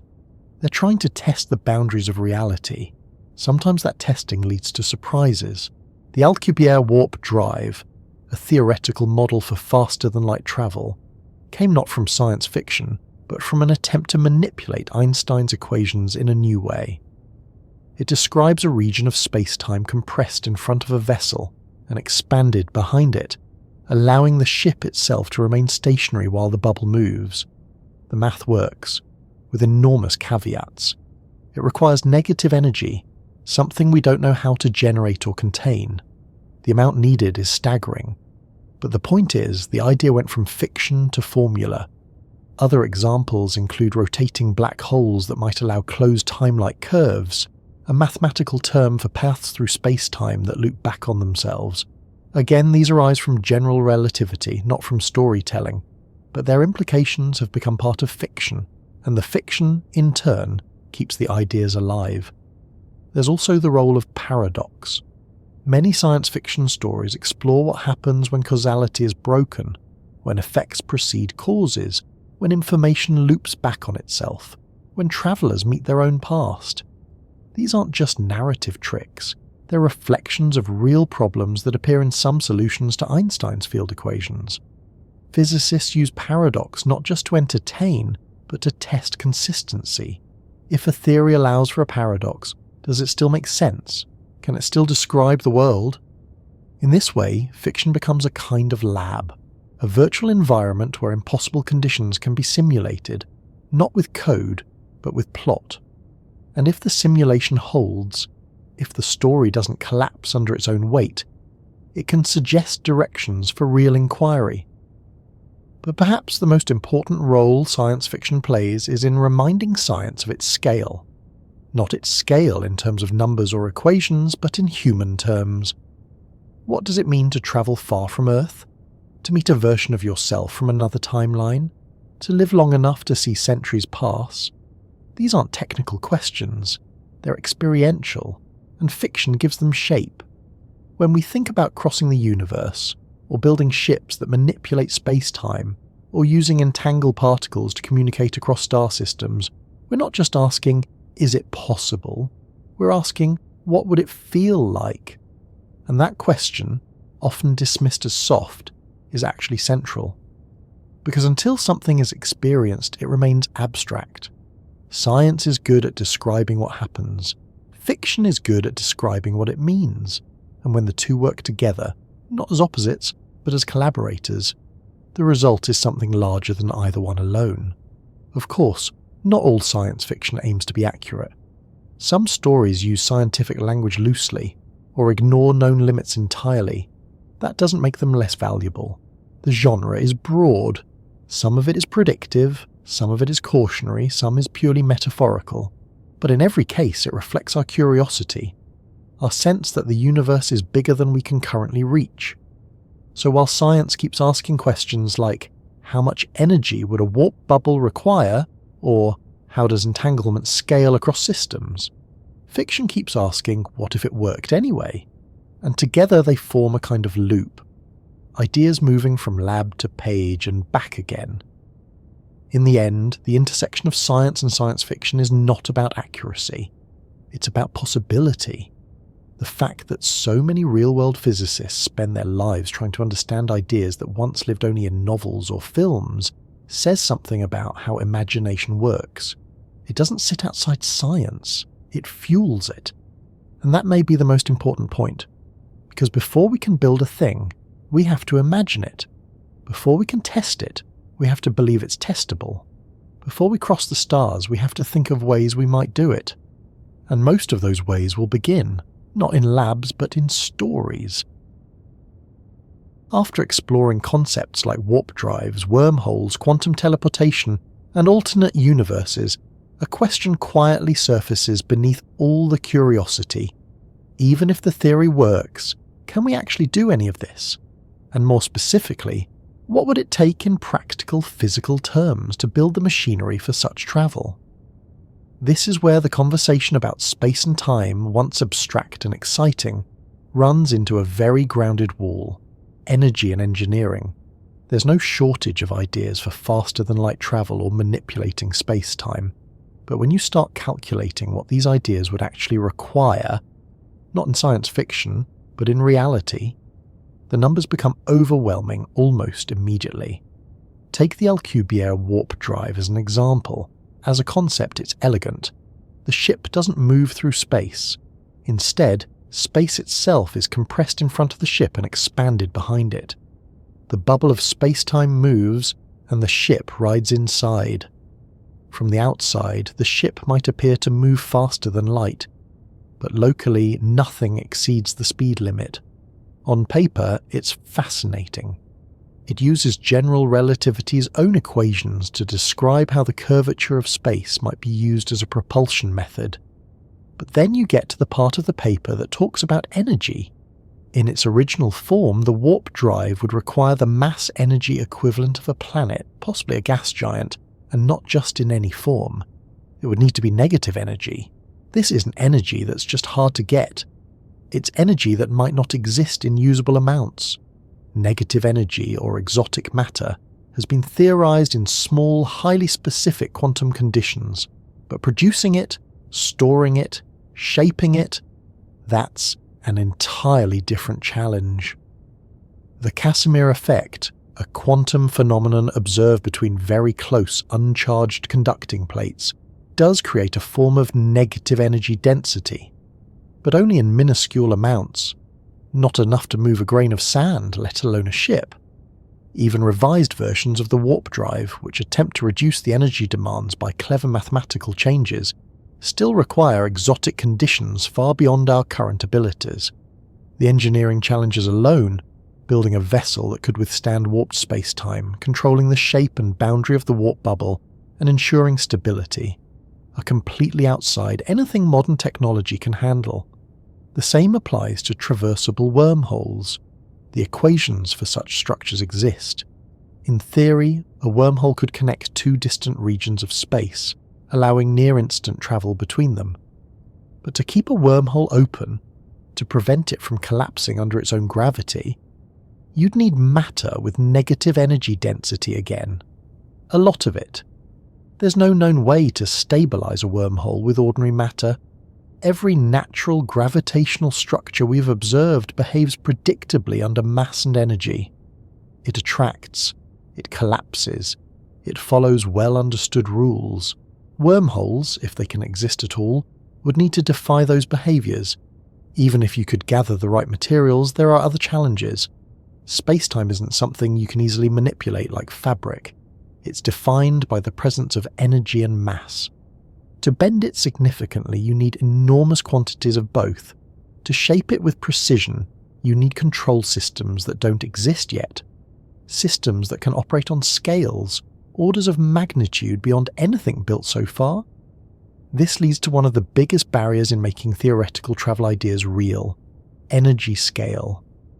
Most futuristic travel proposals involve energies comparable to stellar events, not because the ideas are flawed, but because space itself is rigid on large scales. Bending it, warping it, opening holes in it, these aren't actions you can take lightly. You're not moving through air or water. You're trying to reshape the very thing that defines position and movement. To escape Earth's gravity alone, we already burn vast quantities of fuel. A single launch requires hundreds of tons of propellant. To reach other planets in our solar system, missions take years of planning, trajectory correction, and fuel efficiency management. And those are relatively nearby destinations. Once you talk about other stars, the scale becomes astronomical. Even travelling at 1/10 the speed of light, far slower than warp drives or wormholes would imply, would take almost 50 years to reach Proxima Centauri, the nearest star. But accelerating a spacecraft to that speed requires staggering amounts of energy, and then you have to decelerate at the other end. Every increase in velocity increases the energy demands exponentially. Kinetic energy scales with the square of velocity. That means doubling the speed quadruples the energy needed. Some proposals suggest using fusion, antimatter, or light sails pushed by lasers as propulsion systems. Each of these comes with its own engineering hurdles. Fusion is not yet practical for continuous propulsion. Antimatter is extraordinarily difficult to produce and store. Even tiny amounts require particle accelerators and vast energy inputs. Light sails are promising, but require powerful lasers, likely based in orbit or on the moon, and careful beam management over enormous distances. Even assuming one of these propulsion methods could be developed, we'd still face structural problems. Moving at relativistic speeds through space means encountering dust and gas at incredibly high relative velocities. A single grain of sand hitting a ship at half the speed of light could be catastrophic. Protecting a craft from such impacts would require shielding far beyond anything ever flown, or it would require clearing a path, which adds even more complexity. Then there's heat. At near-light speeds, interstellar gas becomes a source of intense friction and radiation. The ship could heat up from the compression of particles against its front surface, requiring thermal management systems that must function continuously and flawlessly for years. Communication poses another limit. As distance increases, the delay in sending and receiving messages grows. Even with light-speed communication, a message to a ship halfway to another star could take years to arrive. Real-time control or assistance becomes impossible. The vehicle must be autonomous, self-correcting, and prepared for complete isolation. And these are the engineering challenges for sublight travel. The more exotic forms, warping, tunneling, bridging, multiply the problems. We'd need new physics, new materials, new forms of energy generation, and completely new control systems. That doesn't mean these things are hopeless. It just means that the path from theory to practice is longer than most people realize. In science fiction, ideas are constrained by plot. If the story requires a warp jump or a stable wormhole, one appears. But in reality, every new capability builds on existing technology. Every leap has to be tested, modelled, verified. This is where the real-world scientists come in. Theoretical physicists continue to write papers exploring what's possible under current models. Experimental physicists try to verify those models. Engineers work to scale up what's known. But none of them are starting from scratch. They're standing on hundreds of years of progress, with tools that are advancing but slowly, relative to the scale of what's needed for interstellar travel. Another complication is energy storage. Even if you could produce the necessary energy, how would you store it on board? Chemical fuels are too weak, batteries are too heavy, nuclear energy helps, but creates shielding and safety issues. High-density energy storage remains one of the most difficult engineering problems across all fields. Even for basic tasks like powering spacecraft systems for decades, lights, sensors, navigation, power generation becomes a concern. Solar panels become less effective the farther you move from the sun. Radioisotope thermoelectric generators have limited lifespans. Fusion and antimatter again are theoretical in this context. So we're left with a sobering truth. The universe allows for incredible possibilities, on paper. But turning those possibilities into real engines, ships and journeys remains out of reach. Not because we lack imagination, but because we haven't solved the energy and engineering. And yet, slow progress continues. Every launch, every probe, every improvement in propulsion or materials brings us one step closer. Not to warp drives, perhaps, but to pushing farther. Every solution we develop for efficiency, autonomy, shielding, or propulsion gets folded into the next generation. That's how space travel has always worked, not in leaps, but in layers. The spacecraft that now exits our solar system, like Voyager 1, was built with decades of technology behind it, and the ones that come next will build on even more. Maybe one day, the energy requirements won't be as steep. Maybe we'll discover new physics that changes the landscape entirely. But until then, exploration remains a challenge not of theory, but of execution, of solving real, physical problems. When we talk about exploring the universe, the biggest obstacle is often phrased in terms of distance. Stars are far away, galaxies are even farther. The visible edge of the universe is billions of light years from where we are now. On the surface, it seems like a simple problem, a matter of getting from point A to point B. But that framing assumes something that might not be quite right. It assumes distance is a fixed quantity, something absolute and straightforward, something you can measure with a ruler that doesn't change. But space, as physics understands it today, doesn't work that way. Distance isn't just a line between two places, it's a property of the geometry of space-time. That geometry can curve, it can stretch, it can expand, and in some interpretations of cosmology, distance might not even be real in the way we typically imagine it. Start with expansion. The universe is growing, not into something, but within itself. The fabric of space isn't static, it's dynamic. Galaxies aren't simply moving away from us because of some initial explosion. Space itself is expanding between them. This has been observed through redshift, the stretching of light from distant galaxies. The farther away something is, the more its light is redshifted. Not because it's moving faster in a traditional sense, but because the intervening space has stretched more since the light was emitted. This changes the meaning of distance. If you ask how far away a galaxy is, the answer depends on what you mean. Its proper distance now, the distance if you froze expansion and measured it today, might be one value. The light travel distance, how long light took to get here, gives a different number. And in cosmology, there are even more definitions: co-moving distance, luminosity distance, angular diameter distance. They all describe different aspects of separation, shaped by the geometry of space-time and how it evolves. So when we say something is a billion light years away, we're simplifying. We're compressing a lot of complex, changing geometry into a single number. But in reality, that number isn't fixed.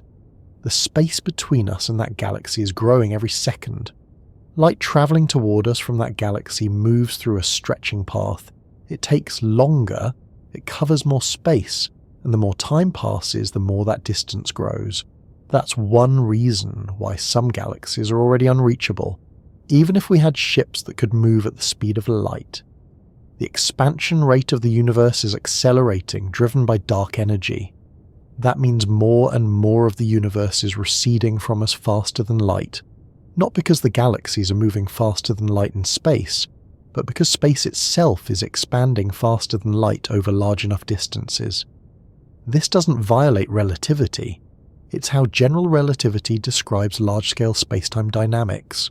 But it does mean that some places, even if they emitted a signal now, could never reach us. And if we sent a signal to them today, it would never arrive. That's what cosmologists mean when they talk about a cosmic horizon. There's a boundary beyond which events cannot affect us no matter how much time passes, not because of limitations in technology, but because of the structure of the universe itself. And this again challenges the idea that distance is just how far something is. It's also about when and how space-time behaves between here and there. Some researchers take this even further. In certain theories of quantum gravity, the as yet undiscovered framework that would unify general relativity and quantum mechanics, space might not be fundamental at all, it might be emergent. That is, space could be a property that appears from deeper processes, like temperature emerges from molecular motion. You don't need temperature in the equations of quantum electrodynamics. But when enough particles come together, temperature becomes a useful concept. If space is emergent, then distance is too. What we experience as location, separation, and movement might be the large-scale result of something more fundamental: information, entanglement, or network structure. In some proposals, such as those based on holography, the idea is that all the information contained in a volume of space can be represented on its boundary. That's not just a mathematical trick. It's a real physical proposal that underlies much of modern thinking about black holes and entropy. In those models, the volume of space isn't truly three-dimensional. It's encoded in 2 dimensions, like a hologram, and the space we live in is, in some sense, a projection of deeper informational relationships. If that's true, then talking about distance, the way we do now, might be like talking about up and down on a flat computer screen. It makes sense in context, but it's not fundamental. There's also the notion of relational space. In classical physics, space is a stage on which events happen. Objects move through it, interact within it. But some interpretations of quantum mechanics suggest that space is not a container, but a result of relationships, that particles are not located in space. Their relationships define space. In other words, what matters isn't where something is, but how it interacts with everything else. The structure of those interactions defines the apparent geometry. That might sound abstract, but it leads to practical consequences. It means that if you change the network of relationships, through entanglement, for example, you might change the effective distance between things. Some theoretical proposals even suggest that entanglement is the glue that holds space-time together, that the reason space has structure at all is because of how quantum systems are entangled. This view is still being explored, but it hints at a possibility, that if you could control entanglement at a large scale, you might be able to affect distance in a way that bypasses traditional motion. This wouldn't be movement in the sense of flying from one star to another. It would be a reconfiguration of relationships. If distance is not a constant but a feature of connections, then the right change in connection might reduce distance. This all remains speculative. None of it gives us a working engine or a shortcut through space-time, but it does shift how we think about the challenge. If distance is not always what it appears to be, then the problem of crossing it becomes different too. Even in general relativity, the idea of a straight path, a geodesic, depends on the curvature of space-time. Light always follows a geodesic, but that path can bend, twist, or even loop depending on the gravitational field. That's how gravitational lensing works. A massive object like a galaxy can bend the light from a more distant object, creating arcs or multiple images. The light still travels the shortest possible path, but in curved space that path is curved. So even now in a universe we can observe, distance isn't a straight line. It's shaped by the mass and energy in the environment. If you put more mass in one place, the paths change, the distances change. On cosmic scales, we also see voids and filaments. large structures where matter is clumped or spread out. These affect the motion of galaxies, the path of light, and the distribution of gravitational fields. Space isn't uniform, it's textured, and that texture affects what distance means. Then there's time. In relativity, time and space are not separate. They're parts of a single fabric, space-time. And when time is affected, so is space. The presence of gravity slows time. That's been measured. GPS satellites account for it constantly. But if time moves at different rates in different places, then the intervals between events, the space-time separations, become more complex. You can't describe location without also describing when. So in a relativistic universe, distance and duration are inseparable. And since time itself is affected by speed, gravity, and motion, there's no absolute scale for how far something is. There's only how far in your frame of reference. In another frame, that same journey might look shorter or longer. This brings us back to the idea that distance is a perspective, a measurement that depends not only on geometry, but on how you're moving, how you're measuring, and what you're comparing it to. That may sound limiting, but it can also be freeing. If distance isn't fixed, maybe it can be changed, not by covering ground, but by adjusting perspective, not by moving faster, but by understanding what makes things far to begin with. For now, those ideas remain part of the theoretical frontier. We can't yet manipulate space-time curvature at will. We can't rewire entanglement across light years. But the fact that distance behaves this way, that it isn't always what it seems, offers a new kind of hope. Not the hope that travel will be easy, or that shortcuts will suddenly open up, but the hope that the universe might have options we haven't yet considered, that the barriers between us and the stars are not just vast stretches of empty space, but puzzles. And puzzles, once understood, can sometimes be solved. We often talk about space travel as if we're standing still, looking out, waiting to move. The stars are fixed, the planets are where they are, and we imagine ourselves as the ones who must do the travelling. The rockets, the probes, the ships, they're all extensions of our desire to move outward. But there's a quiet detail that often goes unspoken. The universe is not stationary, it's never still. Everything is in motion already, including us. Even if you're sitting quietly in a chair, you're moving. The Earth rotates on its axis at roughly 1,600 kilometers per hour at the equator. At the same time, it orbits the Sun at about 107,000 kilometers per hour. The Sun itself is moving too.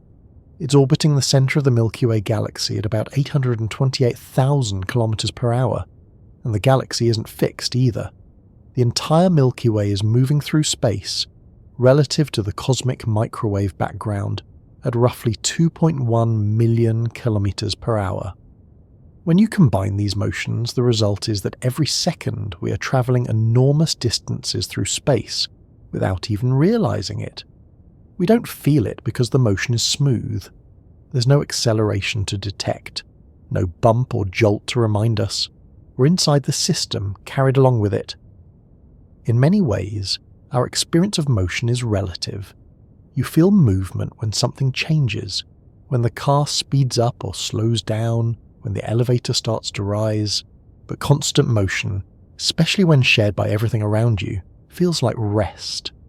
It's only when you look outside your frame, at the stars, at distant galaxies, that the motion becomes visible. That perspective shift raises an important point. The act of travel is often defined by contrast. If you're on a train and the landscape moves past you, you're travelling. If you're in deep space and there's no reference point, motion becomes harder to define. Einstein made this clear in his work on relativity. There's no absolute frame of rest in the universe. Everything is in motion relative to something else.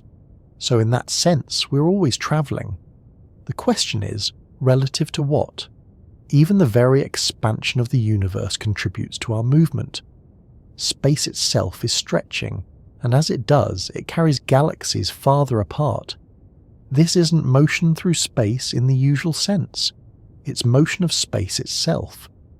If you picture galaxies as dots on the surface of an inflating balloon, then as the balloon expands, the dots move apart.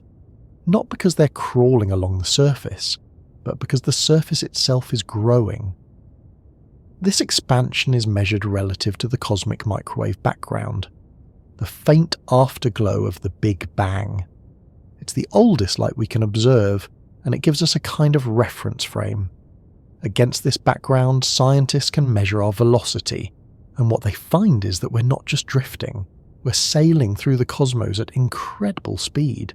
None of this movement is something we cause, it's not chosen, it's inherited. The motions come from gravitational interactions, orbital dynamics, the structure of the early universe. And while we can't steer them, they shape our experience of time and distance more than we might expect. For example, the direction and speed of our movement affect how we observe cosmic phenomena. Light from stars ahead of us is slightly blue-shifted. Light from stars behind us is slightly red-shifted.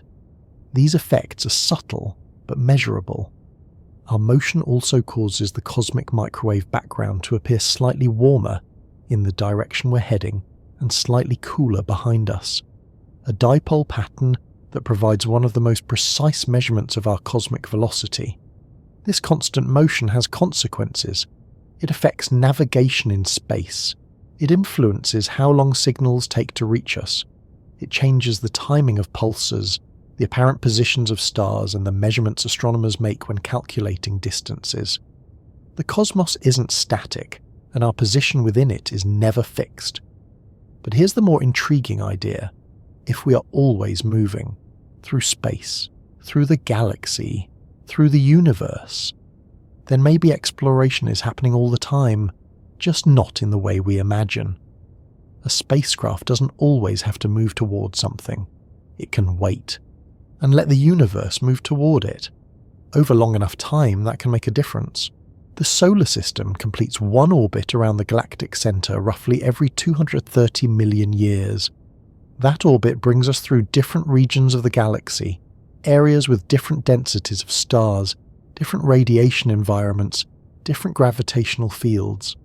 Even without traveling deliberately, we pass through space that is constantly changing. Dust clouds, radiation belts, stellar winds, all of these vary with location. Our cosmic neighborhood is not a constant. It shifts, it evolves, and our motion through it exposes us to new conditions. That motion can even affect the long-term evolution of Earth. Some researchers have proposed links between our galactic orbit and cycles of extinction or climate. The evidence is not conclusive, but the idea is simple. If the solar system passes through a denser region of the galaxy, with more stars and more potential supernova, Earth could experience higher radiation levels. That might influence biology, or it might increase the odds of comet impact by disturbing the Oort cloud. All of this is to say, space travel is not only about propulsion, it's about movement, and movement doesn't have to come from engines. Sometimes the most profound journeys are passive. We're carried by the structure of the cosmos itself. In a way, that reframes the problem. If the universe is always moving, then maybe our role isn't to outrun it, but to understand it, to find the paths where motion already exists and use them. In orbital mechanics, this idea shows up as gravitational assists, using a planet's movement to boost a spacecraft. Instead of fighting gravity, we borrow it. Instead of building bigger engines, we use clever timing. The same principle might apply on larger scales. If we could identify gravitational flows, cosmic currents, or spacetime structures that guide motion, we might use them as routes. Not highways in the traditional sense, but regions where movement is easier, where the energy cost is lower, the resistance is less, or the timing works in our favour. This isn't just hypothetical. Even now, spacecraft use natural orbital mechanics to travel. Missions to the outer planets often involve multiple flybys of Earth, Venus, Jupiter, to gain speed. It's not the shortest path in a straight line, but it's more efficient. In the future, similar principles might be applied to interstellar travel, not by brute force, but by resonance with cosmic motion.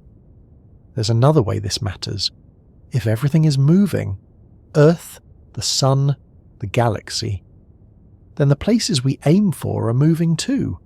A star that's nearby now might be farther in 1,000,000 years. A planetary system that seems reachable might drift out of alignment. The timing of journeys, then, becomes not just a matter of distance, but of trajectories. You're not shooting at a fixed target, you're navigating a dynamic web of motion. This applies to the idea of receiving messages too. If another civilization sent out a signal, it would have to know where we'll be when the signal arrives, not just in space, but in time. Our movement through the galaxy changes that constantly. If the signal travels for thousands of years, even a small miscalculation in motion can mean it misses us entirely. In that sense, our place in the cosmos is like a moving ship on a vast ocean. The sea itself shifts, the stars drift, and the currents we sail on are gravitational, geometric, and cosmological. We're not parked in space, we're adrift. And maybe, eventually, we'll find ways to steer. Some proposals suggest we could eventually build propulsion systems that align with this idea. Instead of brute acceleration, they would use the natural structures of spacetime, gravitational slingshots, solar radiation, or even the push of cosmic expansion itself, to travel. These methods might take longer, but require less energy. They'd align with the universe's own flow, rather than pushing against it. In that vision, travel becomes less like launching, and more like sailing. The ship is still important. But so is the wind. So is the tide. Even our view of the night sky is shaped by motion. The constellations we see today are temporary. Over tens of thousands of years they shift. The stars move relative to one another.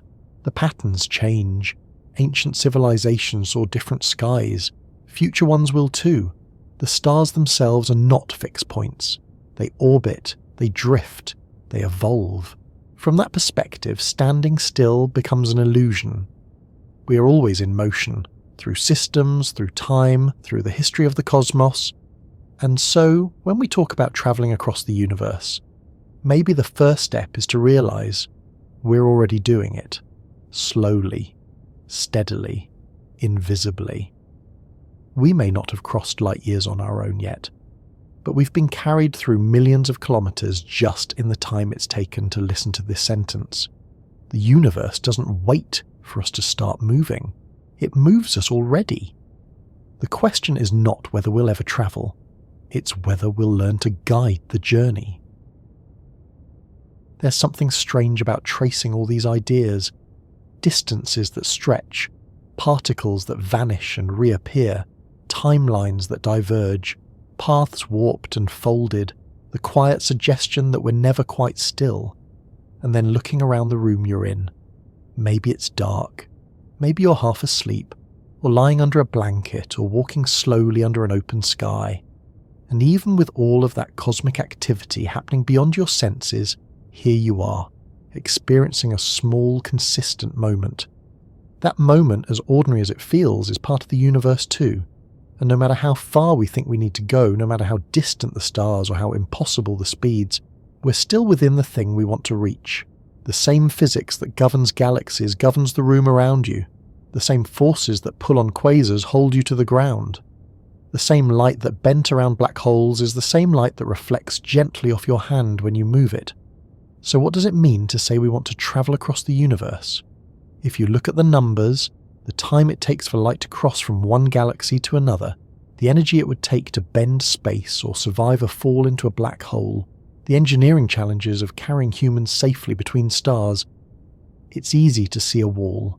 Not an emotional wall, a real one.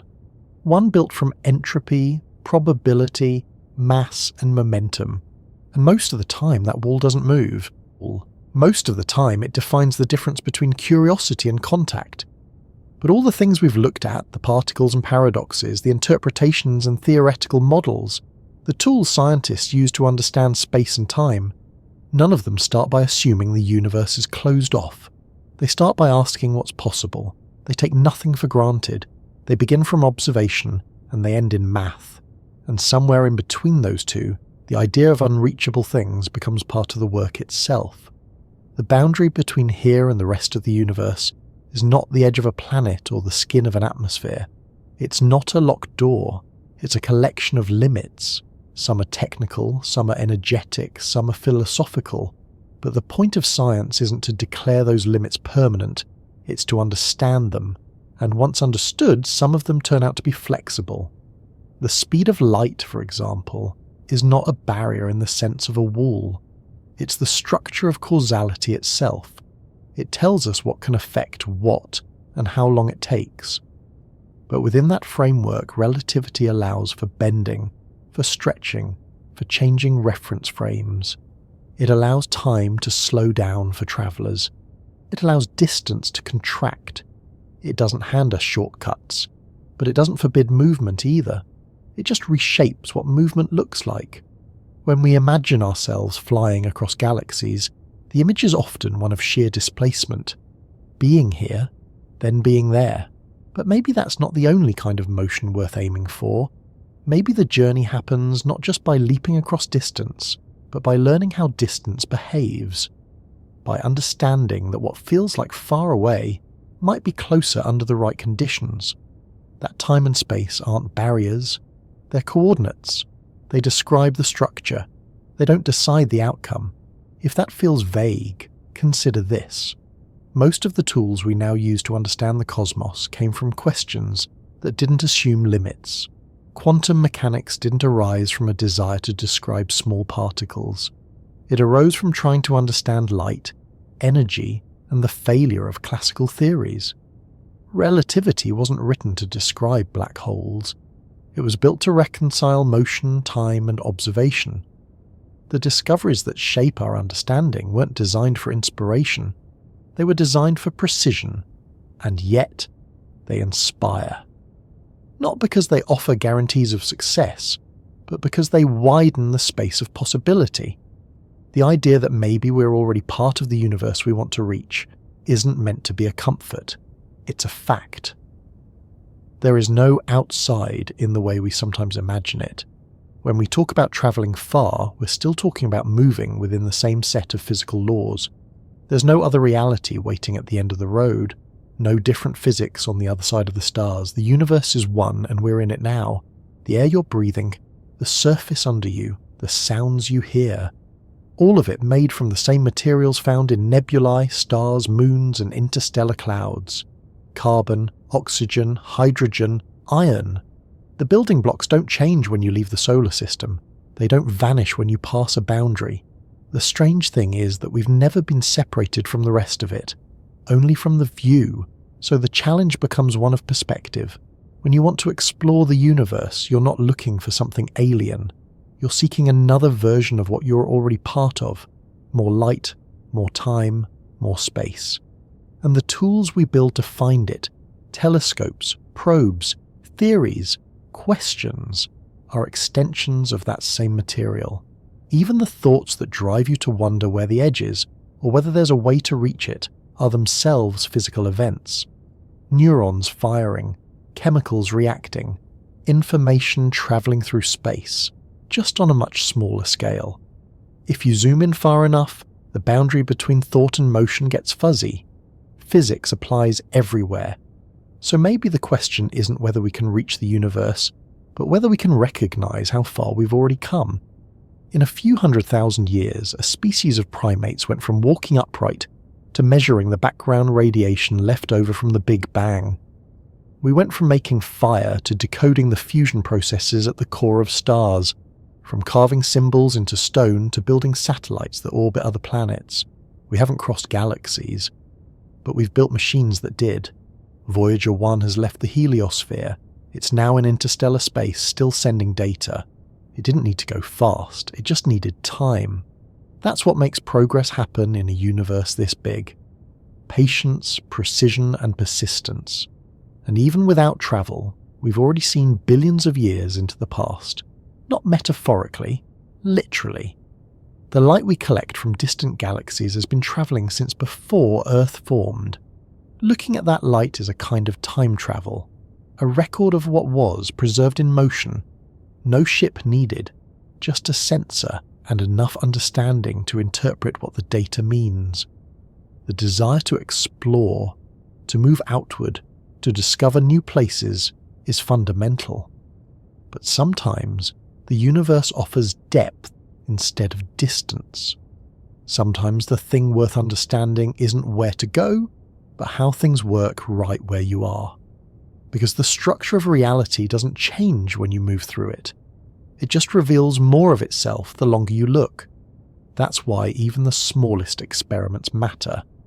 Smashing particles together at near-light speeds, cooling atoms to near absolute zero, measuring the timing of photons across vast distances. These aren't distractions from travel. They're foundations. They're how you learn the rules before you try to push them. And one day, those rules might give us ways to move through space differently, or to send information faster, or to build systems that simulate entire environments, allowing exploration without physical movement. We don't know yet. But we didn't always know the Earth orbited the Sun either. Understanding builds slowly, layer by layer. So for now, the question, can you really travel across the universe, doesn't have a simple answer, but it does have context. You're travelling already. You're spinning with a planet that orbits a star, which orbits a galaxy, which is drifting through an expanding universe. Your atoms were forged in stars that died long before Earth formed. The light that hits your eyes now has travelled unimaginable distances, and the ideas you're thinking, the ones about warp drives and time dilation and particles tunnelling across barriers, those ideas exist within the same physical universe you want to explore. That's not the end of the journey, it's part of the beginning. If you'd like to continue exploring thoughts like these, quietly, slowly, scientifically, you're always welcome to stay with us. Whether you're falling asleep, drifting in and out of focus, or simply letting your mind wander through the edges of possibility, there's more ahead. Thanks for being here with Science for Sleep. If you found this comforting, or if it gave your mind a quiet place to rest, feel free to subscribe or leave a comment telling us where you're listening from. We make these stories for curious minds and tired thoughts, to give you something steady to drift with. Wherever you are right now, and however far you feel from everything else, you're part of something vast. Sleep well, and we'll see you next time, here at Science for Sleep.